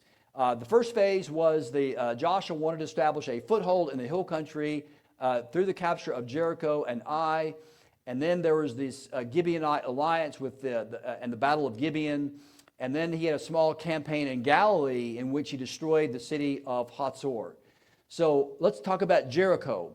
We talked about Jericho a minute ago, and the site here is a very, very large site in Israel. It was one of the oldest occupied sites in the world. We have actually discovered, not me personally, but archaeologists have excavated there. It's one of the oldest sites in the entire world. The site of Jericho dates back to what's called the PPN1A, the pre-pottery Neolithic. So this dates back to right after the flood. Very, very old site, and this is the same site that the Israelites marched around. So the battle there, still raging today, over the dating of the destruction of Jericho. It was first studied in the 1800s by Charles Warren, a very famous Bible geographer. And then in 1913, it was excavated by 2 German scholars by the name of Sellen and Watzinger. And then in the 1930s by John Garstang and the British team there. He actually was under the leadership, or under the, he was directing the team of the University of Chicago. But Garstang excavated there in the 1930s. And then in the 1950s, late 1940s, early 50s, the British archaeologist Kathleen Kenyon excavated there at Jericho. And then Bryant Wood, who was my colleague at ABR, did some work, some additional work on the stratigraphy of Jericho, and has some published results about the pottery dating of Jericho. So this is the site of Jericho. You remember the story in the Bible, they marched around the walls of Jericho, and if you read the biblical account, the Israelites were very fearful of Jericho because it was well fortified. And this well-fortified site, you can see there, it has a double wall. So there is a rampart wall, which means that not only was there a wall that went up, there was a revetment wall on the base of it. So there was a 10 to 15 foot revetment wall, and then on top of that was another 10 to 15 foot wall. So we're talking about a 30 to 40 foot high revetment wall, rampart wall, very large. So, and it was double walls. There was an outer wall and an inner wall. And you see there the double wall city. But not only that, this is amazing, that inside of the city walls of Jericho, guess what? There were, Sellen and Watzinger they actually discovered dwelling places. Now, why are houses in the side of a wall important for identifying Jericho? Because Rahab, you guys are sharp. They're very well trained. Yeah, that's exactly right. Rahab was living on the wall of the city, and that is exactly what Sellen and Watzinger discovered. The city of Jericho was, they call it a casemate wall, and so there was dwelling places that had windows facing out, and even in the details, the archaeology matches what we read in the book. What we read in the book, we find in the ground, and that's exactly what they discovered. So the question is, City 4 which is where it was destroyed. When was it destroyed? And that's the debate as to the dating of the destruction of Jericho. This is an artist's recondition of what it would have looked like. This is based on the archaeology. They discovered, Selin and Watzinger discovered, that two sections of the wall, and you see there, the revetment wall there. Let's see, is this the lady? Yeah. The revetment wall is on the bottom, and then you've got the revetment, not revetment wall, that's just the wall there. But on this revetment wall, the wall fell beneath itself. Do you see that? So that's exactly what the archaeology shows us. The wall literally fell beneath itself. This is the actual excavation report from Kathleen Kenyon. So this is the backfill of Jericho, that revetment wall. That yellow stuff there is all dirt and gravel. And then that little black section there is a revetment wall, and that red is a brick ramp. So this ramp went right up into the city. And that's what the Bible says. The Israelites marched around the walls of the city. The walls fell, and Joshua and the Israelites marched up into the city. And when Selin and Watzinger and other archaeologists discovered City 4, guess what they discovered in the city? They discovered that when the walls collapsed of Jericho, everything in the city was burned. Nothing was taken. They found charred grain. They found charred pottery. They found burned timbers. They found an ash layer about a centimeter or a few centimeters thick, which is also exactly what the Bible says. Do you remember why God told the Israelites to burn the city? He told it to offer it to him as a burnt offering. And a burnt offering is a first fruit offering. This is the first city coming out of the wilderness that they were destroyed. Now there was a little controversy that took place at Jericho, and there was a guy named Achan, and he saw something at Jericho he wanted, and he took it. And do you guys remember that story? Achan, and he had a little Achan in his heart for a cloak, and he took it. And then the next city that they went to was the city of Ai, and they couldn't defeat Ai because of Achan's sin. And so once Achan was dealt with, the second city they went to was the city of Ai. But Jericho, let's get back to Jericho here for a minute. So we talked about pottery, and we talked about, I was giving you the information about how pottery dates sites. So Cypriot bichrome pottery is how we date the late Bronze Age. So, and this is not something that Christian or conservative archaeologists make up. This is a consensus among archaeologists working in Israel. And here's the idea. When you find Cypriot bichrome pottery, there's two different kinds. There's a locally made Cypriot pottery, and there is an imported Cypriot pottery. So locally made Cypriot pottery means it's going to date to the late Bronze Age. And this Cypriot bichrome pottery was imported at Jericho, which dates it to the late Bronze Age. And so when Selin and Watzinger excavated Jericho, and as well as John Garstang, they dated the destruction of the city to the year 1406 BC, the exact date of the conquest. So later, the British archaeologist Kathleen Kenyon comes along, and she says, well, wait a minute, let's continue to excavate. And she, for whatever reason, decided not to include some of the Cypriot pottery. In fact, she excavated in a part of the city that didn't have Cypriot pottery. She didn't include it on her excavation report, but later was discovered by Dr. Bryant Wood from one of the excavators that dug with Kathleen Kenyon that they actually did find a lot of Cypriot pottery, but it wasn't included in the report. Well, why would it not be included in the report? Because when you include Cypriot pottery, it's going to date to the late Bronze Age. And so you don't want to say that she was a little dishonest in her reporting, but she was a little dishonest, and that's basically what it is. So why do I bring all this up? Here's why. Because if you watch a documentary today, or if you look at some article about Jericho, what you're going to see is the secular description of Jericho, and they're going to go with the Kathleen Kenyon. Well, Kathleen Kenyon dismantled the idea that Jericho was destroyed by the Israelites. Early archaeologists said it was destroyed, and Kathleen Kenyon comes along and says no. And so the debate is over pottery. And we know from other sites like Hatzor and any other site where we find Cypriot pottery, it's going to date to the late Bronze Age. So very, very important in understanding of this. Here's some conclusions about Jericho from Dr. Bryant Wood. that Kenyon was incorrect in her analysis. Kathleen Kenyon, she was wrong in how she analyzed the finds at Jericho. And all the evidence of Jericho demonstrates that City 4 was destroyed in 1400 BC, 1406, not 1550 as Kathleen Kenyon maintained. And according to similar pottery at other locations, the dating of the destruction layer of the walls date to 1401 to 1406, exactly 40 years after the wilderness wandering. So the archaeology matches exactly what we find at Jericho. This places the archaeological dating point for the Exodus at 1446. So this verifies this. In fact, Dr. Bryant Wood, I mentioned earlier, there are some clues in identifying not only Jericho, but also Ai. So when we're come to the second city, conquest city, the second city was Ai. And there are certain things that have to be true in order to identify the site of Ai. It has to be occupied during the time of the conquest in the 15th century. It has to be fortified, so that it was fortified by the Canaanites.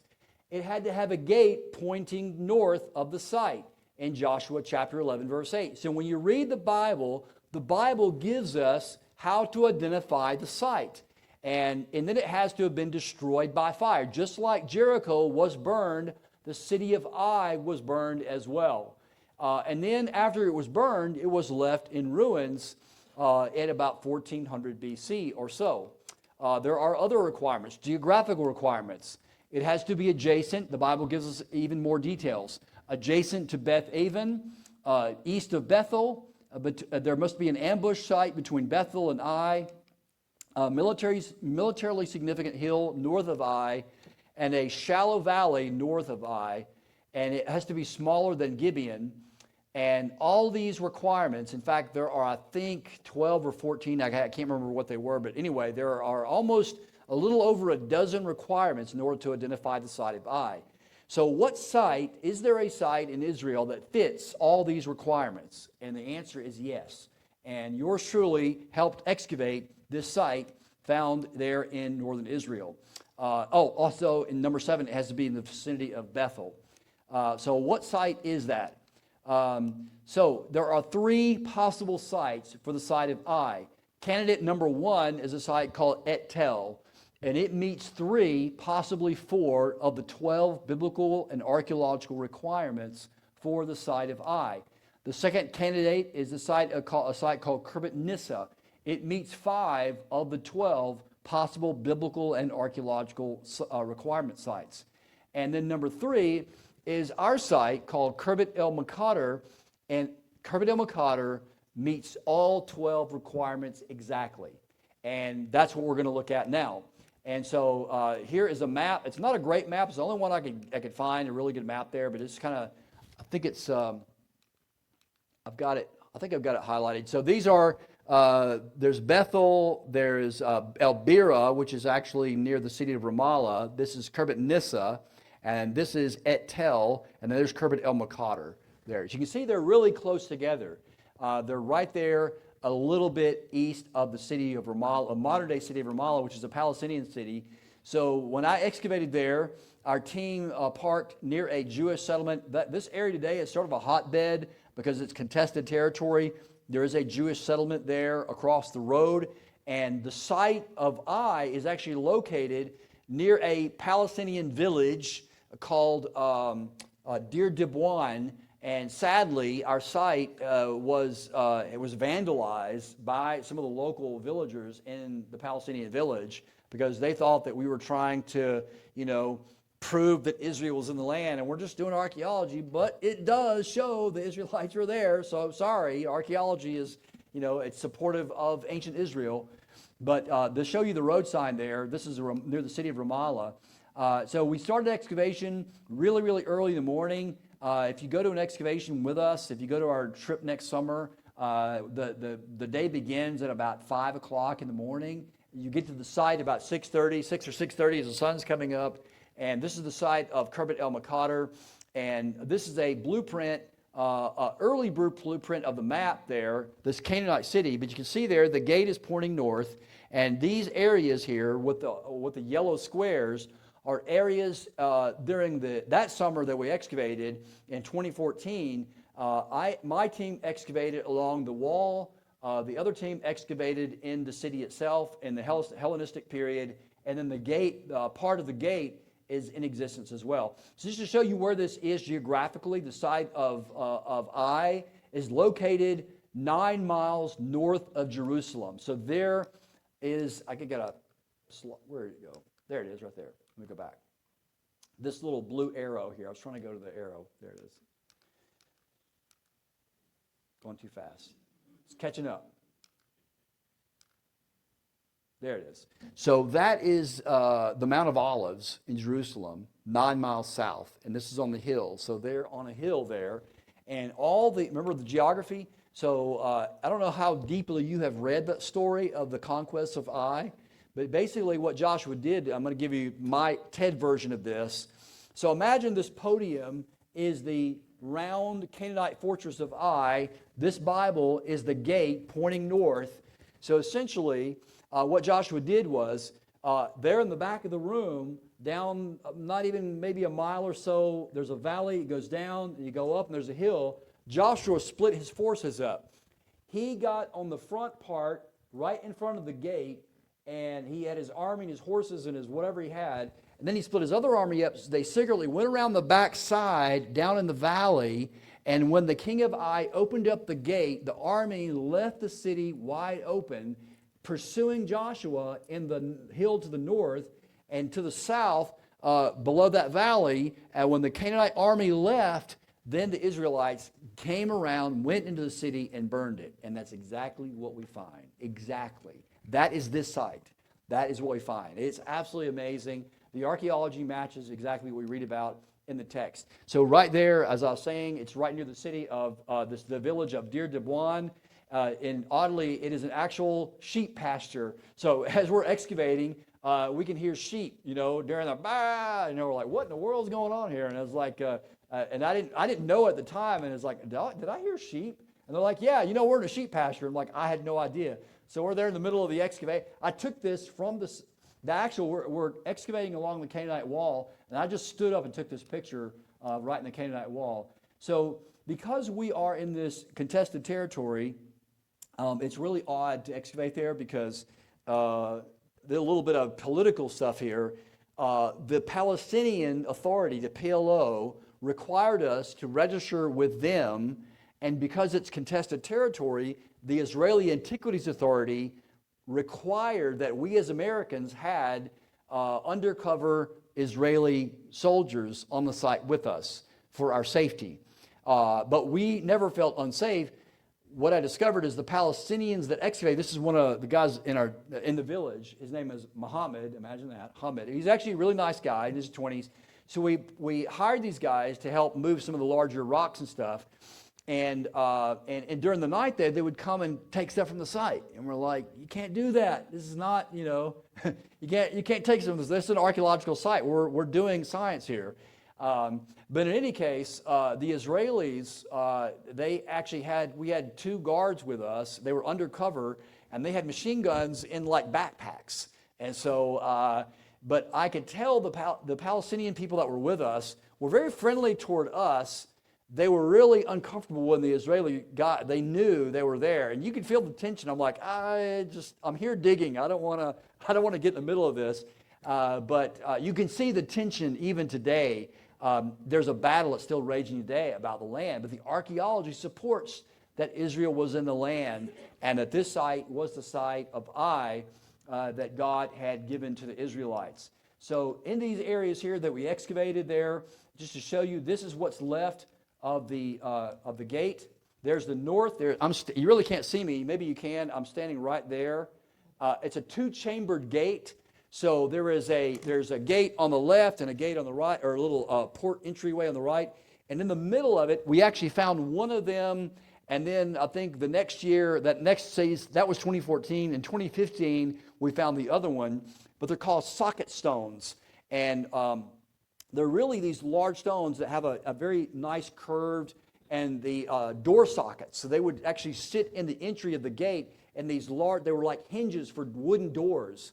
And we found the hinges, gates, called door sockets, stones there in the gate.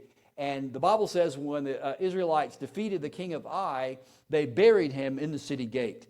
So we were joking about, hey, we should excavate here and find the king of Ai. We didn't. I mean, it's possible. I don't think they ever did, but that's the gate of Ai.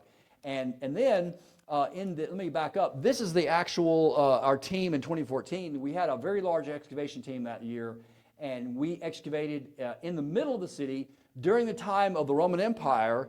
There was a Jewish community that lived in the ruins of the old city of Ai. Scott believed, Dr. Stripling, our dig director at the time, it's not been identified. There's some debate about where the city of Ephraim was, the city on the edge of the wilderness. And Dr. Stripling thinks that this city in the ruins of Ai could actually be the city of Ephraim. And we know it's Jewish because of the presence of mikvot, or mikvah, the ritual purity baths that we find, and also ritual purity vessels that were discovered there at the city during the Roman period. So this is the site. This is our late bronze Canaanite gate that we're excavating in. About the second or third day of excavation, we begin to get down into the pottery, and when we find the pottery, we put it in a bucket. We number the bucket. The bucket gets numbered. We take it at the end of the day, 2 or 3 o'clock in the afternoon. We wash the pottery, and then we have a pottery reading. So there's the dirty pottery, and this is in the Hellenistic part. These girls are from, I think they're from a school in Tennessee, maybe Lee University, I'm not sure, maybe Liberty University. We know we had a bunch of college students this year, or that year that we excavated. So they're doing dry sifting in one of the rooms of the Hellenistic city there. And I was just taking pictures of the site. This is dates to the time of the Jewish period. And then at the end of the day, the pottery is washed. It's very lovely, and it's got a tag on it. And all this pottery in that green basket came from one particular area. And then what we do is we take the pottery, and we have what's called a pottery reading. And there is Dr. Bryant Wood, the guy I was mentioning. He's the one to identify the site. He with Gary Beyer. And that's Scott Stripling right there. He's going to come over. But anyway, at the end of the day, they have a pottery reading. And I think you got another picture here. This is, that guy there is now the director of the Shiloh excavations. His name is Dr. Scott Stripling.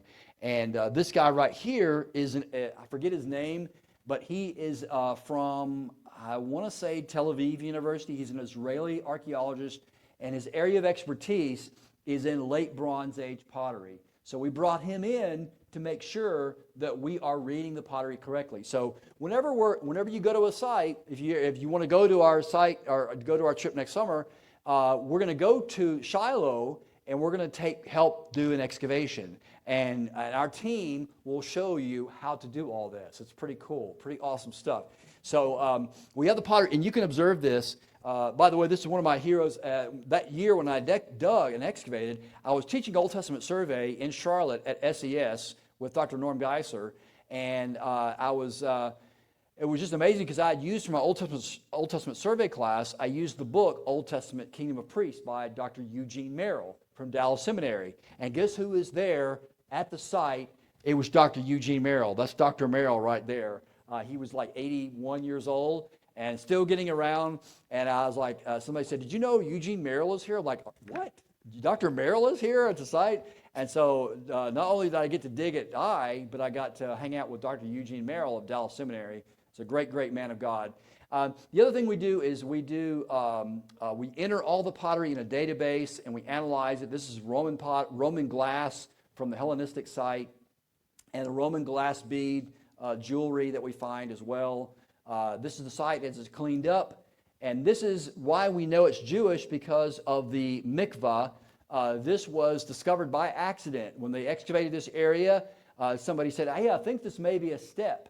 And when they excavated it, they said, "Hey, there's another step and another step." And they kept excavating it, and it turns out it's a mikvah, which only shows up in late Second Temple Judaism. And that's why we know it's Jewish. And so another interesting thing I think you guys will find fascinating at the site of Ai is underneath they also found a wine press, or not a wine press, excuse me, an olive press. And so the olive press was underground, and they had the millstone underground, and the shaft went up through the rock, and they had a cistern dug, and they also had an area where they found 7 skeletons that had bronze Roman arrows in them, arrowheads. And the archaeologist, Dr. Stripling and our team, believes that these were Jews that were killed by the Romans during the Jewish revolt, the Roman revolt in 70 AD. Remember when Rome came into Jerusalem in 70 AD? Well, they went all throughout Judea and they killed Jews around Judea, and this is one of the sites. In fact, the skeletons were taken out, and the local Israelis in the village gave them a burial, and that was another controversy. They were supposed to go to the Antiquities Authority, but the local villagers took it and said, hey, we're gonna give these guys a proper burial. But that's the cave, and sometimes archaeology is fun and creepy, but if you're claustrophobic, you probably wouldn't make it. The way to get inside of it is you have to get on your stomach and get on your elbows and crawl your way in. And then once you get in, you have to turn around and you have to get out. So I'm going to show you what it looks like crawling. I think I got a picture of crawling. Yeah, there's me coming out of the hole there to get into this. So it was a very, very tight squeeze. They were trying to hide from the Romans. Now, we were all, when we were there, our team was trying to figure out, they had to have been shot with the arrows before they went in. Because we were thinking, if they were already in the cave, how are you going to shoot an arrow inside of a cave when they're already in the back? So they must have been shot before that, and they were maybe thinking they were going to live, and maybe the Romans sealed the cave off, and maybe they suffocated. We don't exactly know, but it's an amazing site. Also on the site of Cobb Institute, or this biblical site of Ai, is a Byzantine church, and this is the ruins of the Byzantine church. There was the Byzantine church was actually shaped like the temple in Jerusalem, and there's me standing on the steps of the Byzantine church. The mosaic floor, there's still mosaic tiles. They're called tessera, and I actually have a few of them. I didn't bring them with me tonight, but they allowed me to take a few for teaching purposes. So I do have a few of those. I just forgot to bring them to show you what they look like. But the Byzantine church dates to the 4th century AD. So what are some significant discoveries at Joshua's Eye? Well, they found a scarab from the 18th dynasty of Egypt, Tutmos III, or Amenhotep II. We say, how do we know that this is Amenhotep II or Tutmos III? Because, I learned this several years ago. I didn't know this, but Scott or one of my other colleagues was sharing with me that there's a whole science of dating scarabs. Do you guys know what a scarab is? A scarab is the little Egyptian beetle that the Egyptians used for, it was sort of a superstitious object that had a prayer from the Book of the Dead, and it would often have the name of a pharaoh on it, or the iconography of a pharaoh. So there's a whole dating. If you find scarabs, you can date a site pretty firmly by the scarabs. So this scarab was actually named, I think, in 2013, it was named by Christianity Today as one of in the top 10 archaeological discoveries. The scarab was number 1, and this dates very firmly to the date of the conquest. Now, these are the scarabs, what they look like, and also the day that I left, my colleague who teaches at Yale University up in Connecticut, Dr. Matt Glassman. At the time, he didn't have his doctorate. He was working at his PhD at the time. But we were working in the same square, working on the same team. We had a small team in the Canaanite site. And he texted me this at the airport. And I was like, you bum. You're not supposed to find that. You're supposed to let me find it. But he found a bronze Canaanite arrowhead and a sling stone from the inside of the wall. So showing that this was used as a military fortress. And this was found in our site, in our location where we excavated, confirming that it was an actual site. The other thing that was discovered was an infant jar burial discovered in 2009, which confirmed the existence or the presence of women at the site. In Joshua chapter 8, verse 25, the Canaanite families were there, and we know the Canaanites from other sites buried their infants. If they died as a baby, they would bury them in jars. So the fact that we find an infant jar burial indicates that there were women and children at the site, confirming the text in the smallest detail. And this is what it looks like there in the bones, which is really, really rare for you to actually have bones of an infant. But they were preserved and are there at Cobb Institute, which is the site of, we think, Biblical Eye. So I'm going to stop there. We didn't really talk about Hatzor, but I'll just go ahead and tell you, Hatzor was also discovered, and as I think I did mention it early on, we did talk about Hatzor. It was excavated by Yigal Yadin, and it was also burned in the late Bronze Age during the time of the conquest. But not only that, the book of Judges also tells us that there was a Canaanite king who built, I think his name was Jabin, who built a palace there. And guess what Yadin discovered? After the conquest of Hatzor, after it was burned, it lay in ruin for many years. And then there was a single palace there on the site of Hatzor during the time of the judges, confirming exact detail. That's why we know it's the site of Hatzor. So 3 cities, Jericho, Ai, and Hatzor, burned exactly as the Bible states. And they were discovered, confirming that the Israelites were there, they destroyed these cities, and then after that, after Joshua dies, we go into the Judges period. And I just got through teaching a class this past spring at Cobb Institute on the Judges period, in the archaeology of the Judges period. And if you want to know more about that, you can check our website out, go to epicarchaeology.org. We're also on YouTube as well, and I interviewed the various archaeologists and scholars, and I have stuff that I have as well on there. I'm also on, so ABR is a great organization. I encourage you to check out their website. I think it's called BibleArchaeology.org. ABR stands for Associates for Biblical Research. So I'm a professional associate with ABR, and I've got a couple of episodes that are coming out. I just recorded an episode on the myth of Atrahasis and the Enuma Elish, which are Mesopotamian creation myths in the Old Testament. And I've got another episode on Mount Ararat that is now set to private because we're working on some publication issues. So it's going to be made public once again, but it's kind of sensitive because when you publish academic stuff, you can't have it in the public before the publication date. So once our publication of the pottery goes in the journal, then we can actually have it out there in the open. But I have a lot of stuff out there. If you want to know more information, go to epicarchaeology.org and check out our website, Facebook as well. We're also on Instagram. But again, this tonight, what we were sharing tonight, is really just the tip of the iceberg. But I just want to encourage you, if you are a person of faith and Messiah and the Word of God, we live in one of the most amazing times. And just more and more evidence is coming to light that the Bible can be trusted with historical reality. The archaeology is all there. And I was mentioning about I was mentioning a minute ago about the Defixio tablet. We have a podcast on that where I interview Scott Stripling, and he tells the story of how they discovered it, and he lays it out, the meaning of it. So if you want to know more about the Defixio tablet on Mount Ebal, then you can check that out. But I'll go ahead and see if you guys, and again, let's just kind of make this whatever archaeology question you have. This is the knucklehead to ask.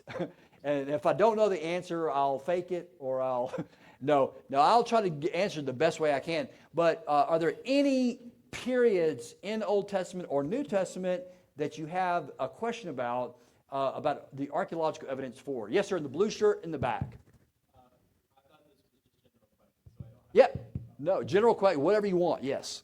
You were talking about Jericho.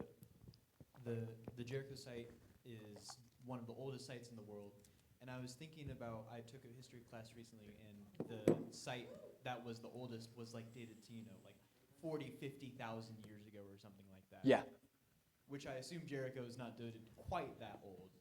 Are the secular and more conservative datings different, or is there genuinely just that large of a gap by general? No, that's a great question, actually. And this is the area that I'm working in. So I am currently, my project now, I'm still an ABR associate, but the project I'm working on now is I'm working on a project with Andrews University in Michigan. When I was in Chicago, I did a lot of research at the University of Chicago at the ISAC, the Institute for the Study of Ancient Cultures. And so we're now, I'll just go ahead and tell you, I'm now researching the stories of the flood and the ark in the post-flood world, the archaeology of the post-flood world. And I've been doing work in Eastern Turkey now for 7.5, 8 years. And so this question you're asking is a question about prehistory. So prehistory is before history, before writing. So writing, let me just go ahead and tell you, this is a whole rabbit trail, but from everything that we can tell from archaeology, human writing does not begin until about the year 3400 BC. But there's a lot of human activity before 3400 BC. So does that mean that people couldn't write? It doesn't necessarily mean they couldn't write. It's just we don't have any evidence of human writing. And the writing I'm talking about is cuneiform. And even before cuneiform, it was pictographic. So you have the Mesopotamians creating things like, a jar or a hand or whatever. And by the way, that was actually probably the Tower of Babel is where that happened, where the spread of pictographic language was at Babel, which is not in Babylon, was in the city of Eridu. But as far as dating Jericho, so there's a site that actually is older than Jericho, and it's in Turkey, and it's called Göbekli Tepe, and you may have heard of this. So the traditional dating of Göbekli Tepe is 11,000 BC, 11 to 12,000 BC. Jericho is about 9,000 BC, so it's about a couple of thousand, 1,000 or so later after Göbekli Tepe. So I haven't worked out the details of it, but the relative dating of these prehistoric sites. So the further back you go in time, you don't have a lot of reference points. You have to use geology. You have to use other methods to date. And you can use the biblical model and come up with the dates. But I have found that I'm very conservative, very, very conservative, and I'm still consider myself, I would call myself young earth, but I'm with a qualification. It's not millions of years, but it could be older than we think, but younger than we think too. And when I say that is I'm just going by the data. The data actually points to the fact that, and here's what I'm saying. If we believe in the global, and here's my point. I believe in the global flood. I believe God destroyed the earth with a flood. There was a great global catastrophic flood that destroyed the earth. Everything was destroyed. It wasn't a local flood, it was a global flood. And if that happened, the earth is remade. So any archaeological evidence that we find is going to be post-flood. So that means that if the Bible's true about the ark coming to rest on Mount Ararat, humans are going to repopulate the earth from guess where? Eastern Turkey. And that's what we're researching. We're researching the earliest human populations coming from and around Mount Ararat and spreading out into the world. Last year, I just spoke at a conference in Turkey at Igdir University, and I gave a talk on this very thing. And this is to secular scholars. And there was a study, I'll just share the brief thing about this. There was a study that was done, 10-year study, a decade-long study conducted by the two major universities were Harvard University, and the University of Vienna, Austria. And they were looking at the question of the origins of the Indo-European peoples. What does that mean? That means the people of Europe and Asia. Where did they come from? And they looked at three things. They looked at linguistics, language, they looked at genetics, and they looked at pottery, ceramics. They looked at archaeology.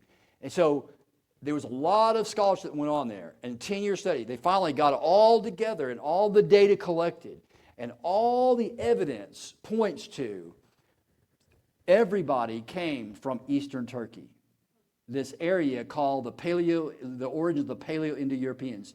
So essentially, the genetics, all people groups came from a small family originating in Eastern Turkey. And guess where that is? Mount Ararat. And guess what happened there? The flood, the ark came to rest on Mount Ararat.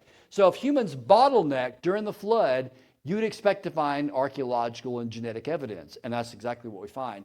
And not only that, the pottery as well. The pottery technology, the genetics, everything points to this. The language points to it. I didn't know about I'm not a language guy, but apparently languages you can actually trace language, parent languages, loan words. I don't know about this. I forgot what it's called. There's a whole sub-study of this.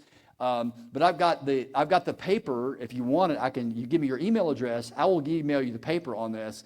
It's an academic paper, 10-year study, peer review, published. So here's how archaeology works, not just with the question of Noah's Ark, but any archaeological discovery. And I really want to say this to Christians because a lot of times we really like to jump the gun and, we found this.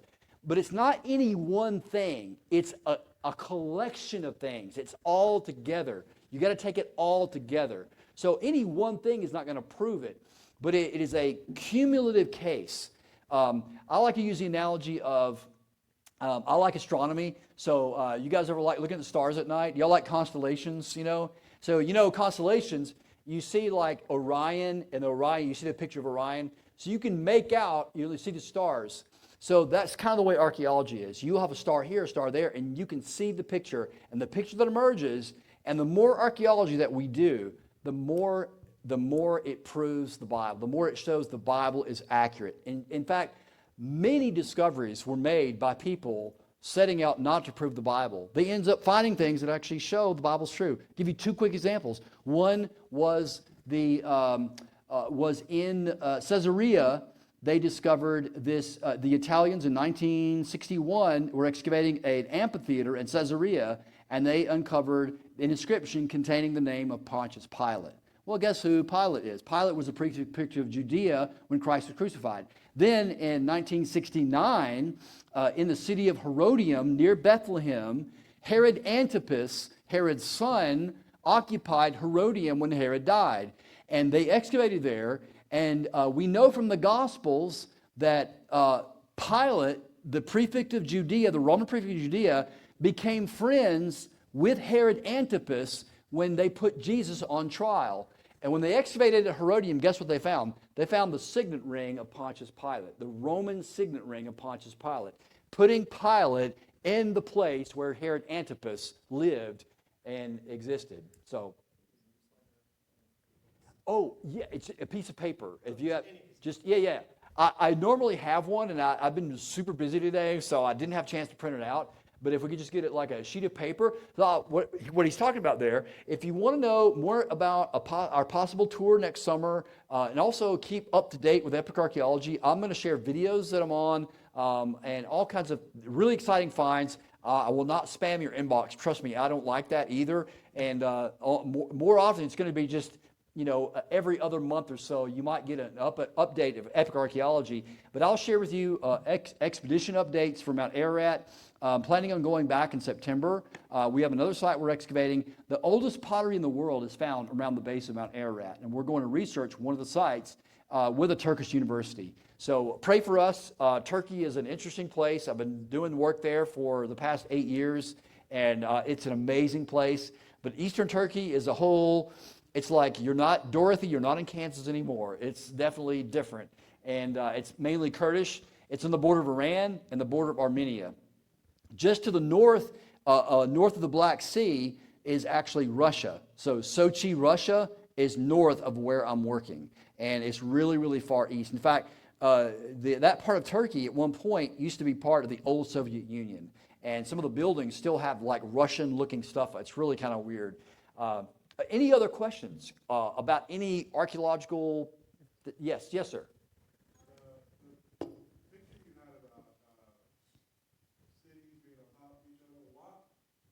Why would that occur? Why would they just continually build on the same spot over and over and over again? Great question. And I should have said this then.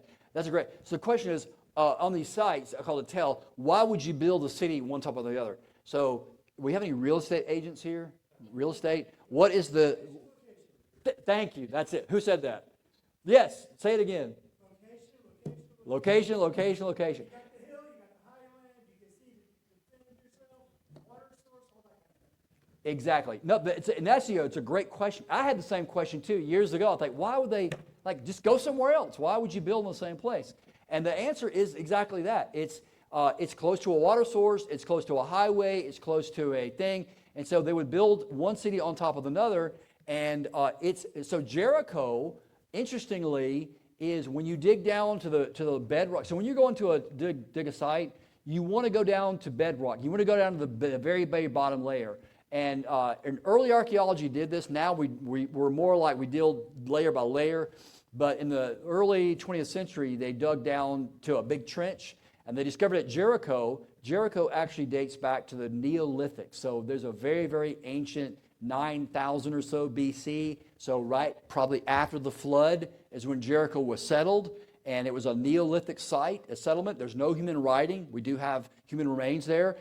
But the question I'm interested in, what was the world like after the flood? And it's an interesting question because the earliest things that we find, the earliest sites that we find are Jericho and another city in Turkey called Çatalhöyük. That's a weird name. And both sites, both Jericho and Çatalhöyük, I'm going to describe, I've got pictures, I don't have them on this slide set, but in these sites, in fact, Çatalhöyük is the earlier one. Çatalhöyük predates Jericho, and it's really weird. This is the earliest human settlement. It's really not a city, it's more of a settlement, but it's a collection of buildings, and they're pretty large. And the buildings, so in this building here, there are doors in the side of the building. Do you know how you entered the house into this city, this little community of Çatalhöyük? You enter at the top of the roof. You came down a ladder. There are no outside doors. And when you went into the house, inside of the house, there are, in the corner of the house, there is a little, looks like an altar. They call it an altar, but it has animal heads that look like they're in a pen. And they're in this building, in a house. Isn't that odd? Does it sound like something like maybe an ark? You're living with animals? And it's really odd. I'm going to explore that. I just bought a book. When you get these scholarly books, they're not cheap. I just bought a book, a used copy. It was like $75. That was a used copy. And it's one of the top books on the site of Çatalhöyük, excavated by the British archaeologist by the name of Millart. And now I actually met in Chicago, I met now the chief excavator of Çatalhöyük, a British archaeologist by the name of Ian Hodder. Dr. Ian Hodder, he excavated Çatalhöyük with the British Museum. And I got to meet him in Chicago, and I got his book on it. But I think, this is what I'm going to work with, that these early people, they're trying to reconstruct life on board the ark right after the flood. That's what I think. And what the secular scholars say is that this is the earliest indication of religion and humans interacting with animals. I'm like, well, there is an interaction with humans and animals, and it's humans living with animals on board an ark. And when they first build their cities after the flood, they're building their cities and their buildings to look like life on board the ark. It makes sense, doesn't it? And we got to remember, too, we often tend to whitewash a lot of history. We don't really know what happened. We do know that right after the flood, humans are sinful. And it could have been they grumbled on the ark, and Noah's descendants were angry and upset, and somehow or another they began to think that what really gave them life were the animals and not God. We say, well, why would they do that? Well, look at the Israelites. I mean, they left out of Egypt, and as soon as they left out of Egypt, who were they giving credit to? They were giving credit to these Egyptian gods. So we shouldn't think that the descendants of Noah were, I mean, some of them probably would, but we do know from Old Testament history that there were just only a handful of men who called upon the name of the Lord. The rest of them left God and ascribed their deliverance to some other gods. So it's a complex thesis, but Çatalhöyük, you can look it up. It's Chatal. Huyuk is spelled Hoyuk. It may be a various.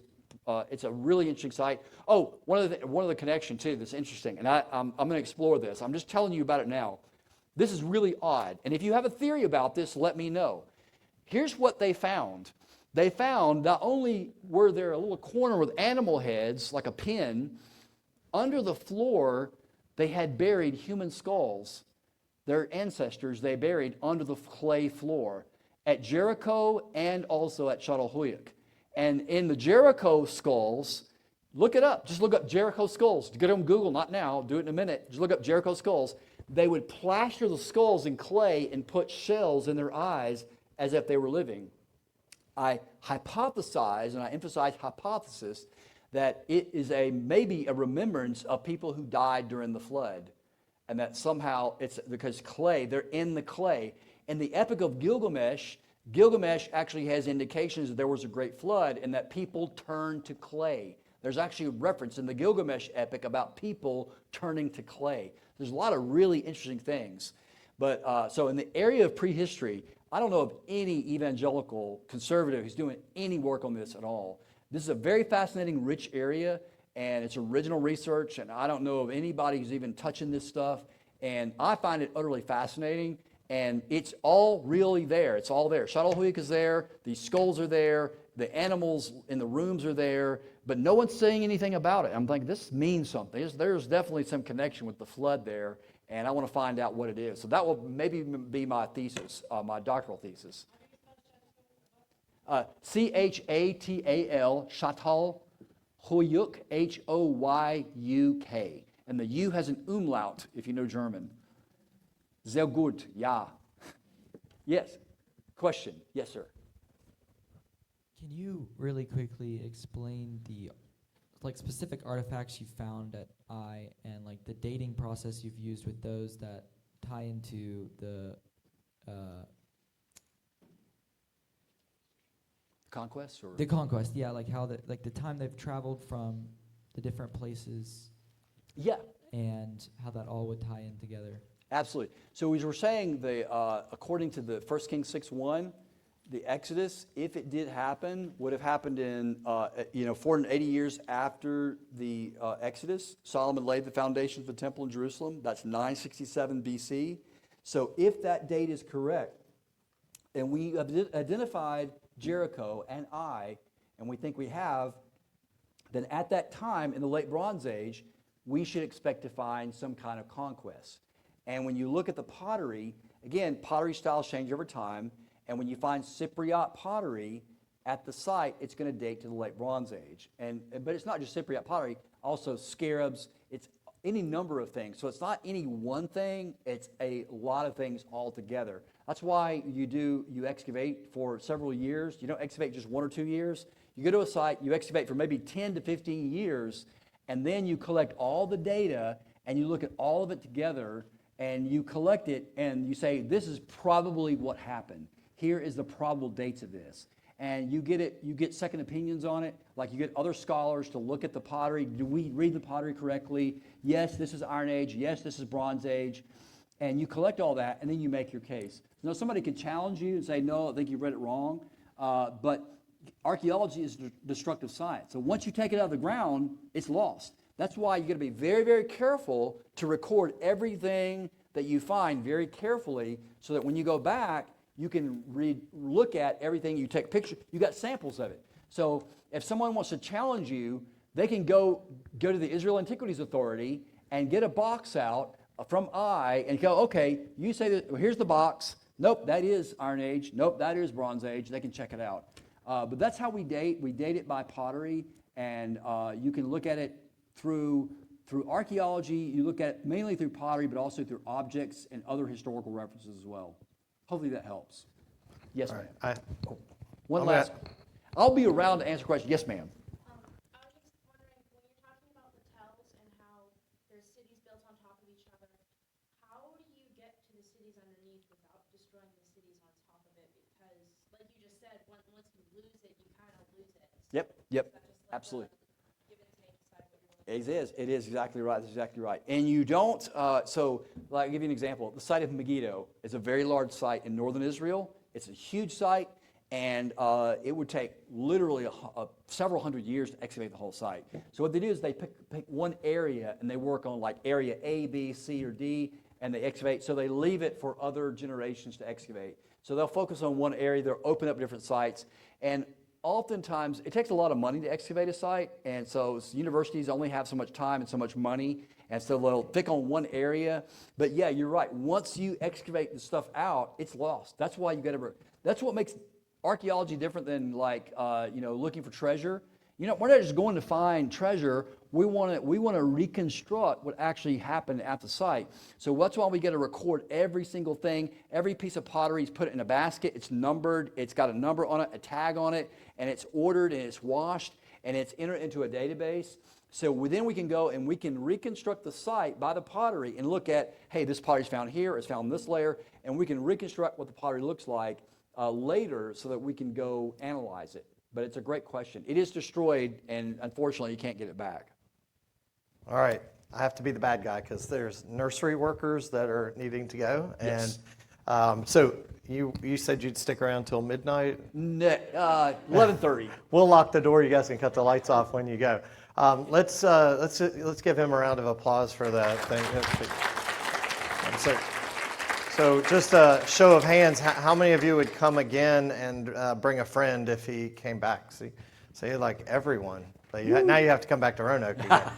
We got lots of hiking. I'd I love know you to. love to hike. Yes. I was trying to bait him in with the Appalachian Trail, the Peaks of Otter, and all those. It won't So- take much. I love it. So thank you for coming, Thank and you it for was asking me. a definite treat. The little clipboard back there to get on his mailing list, put your name and email. Make sure you have somebody write it for you if you write like I do. And then I will send out in our next newsletter a link to his website newsletter just so you can get it on there. So thank you again, and as long as he has legs to stand and can, you got him. So Yep. thank you guys. Thank you, brother.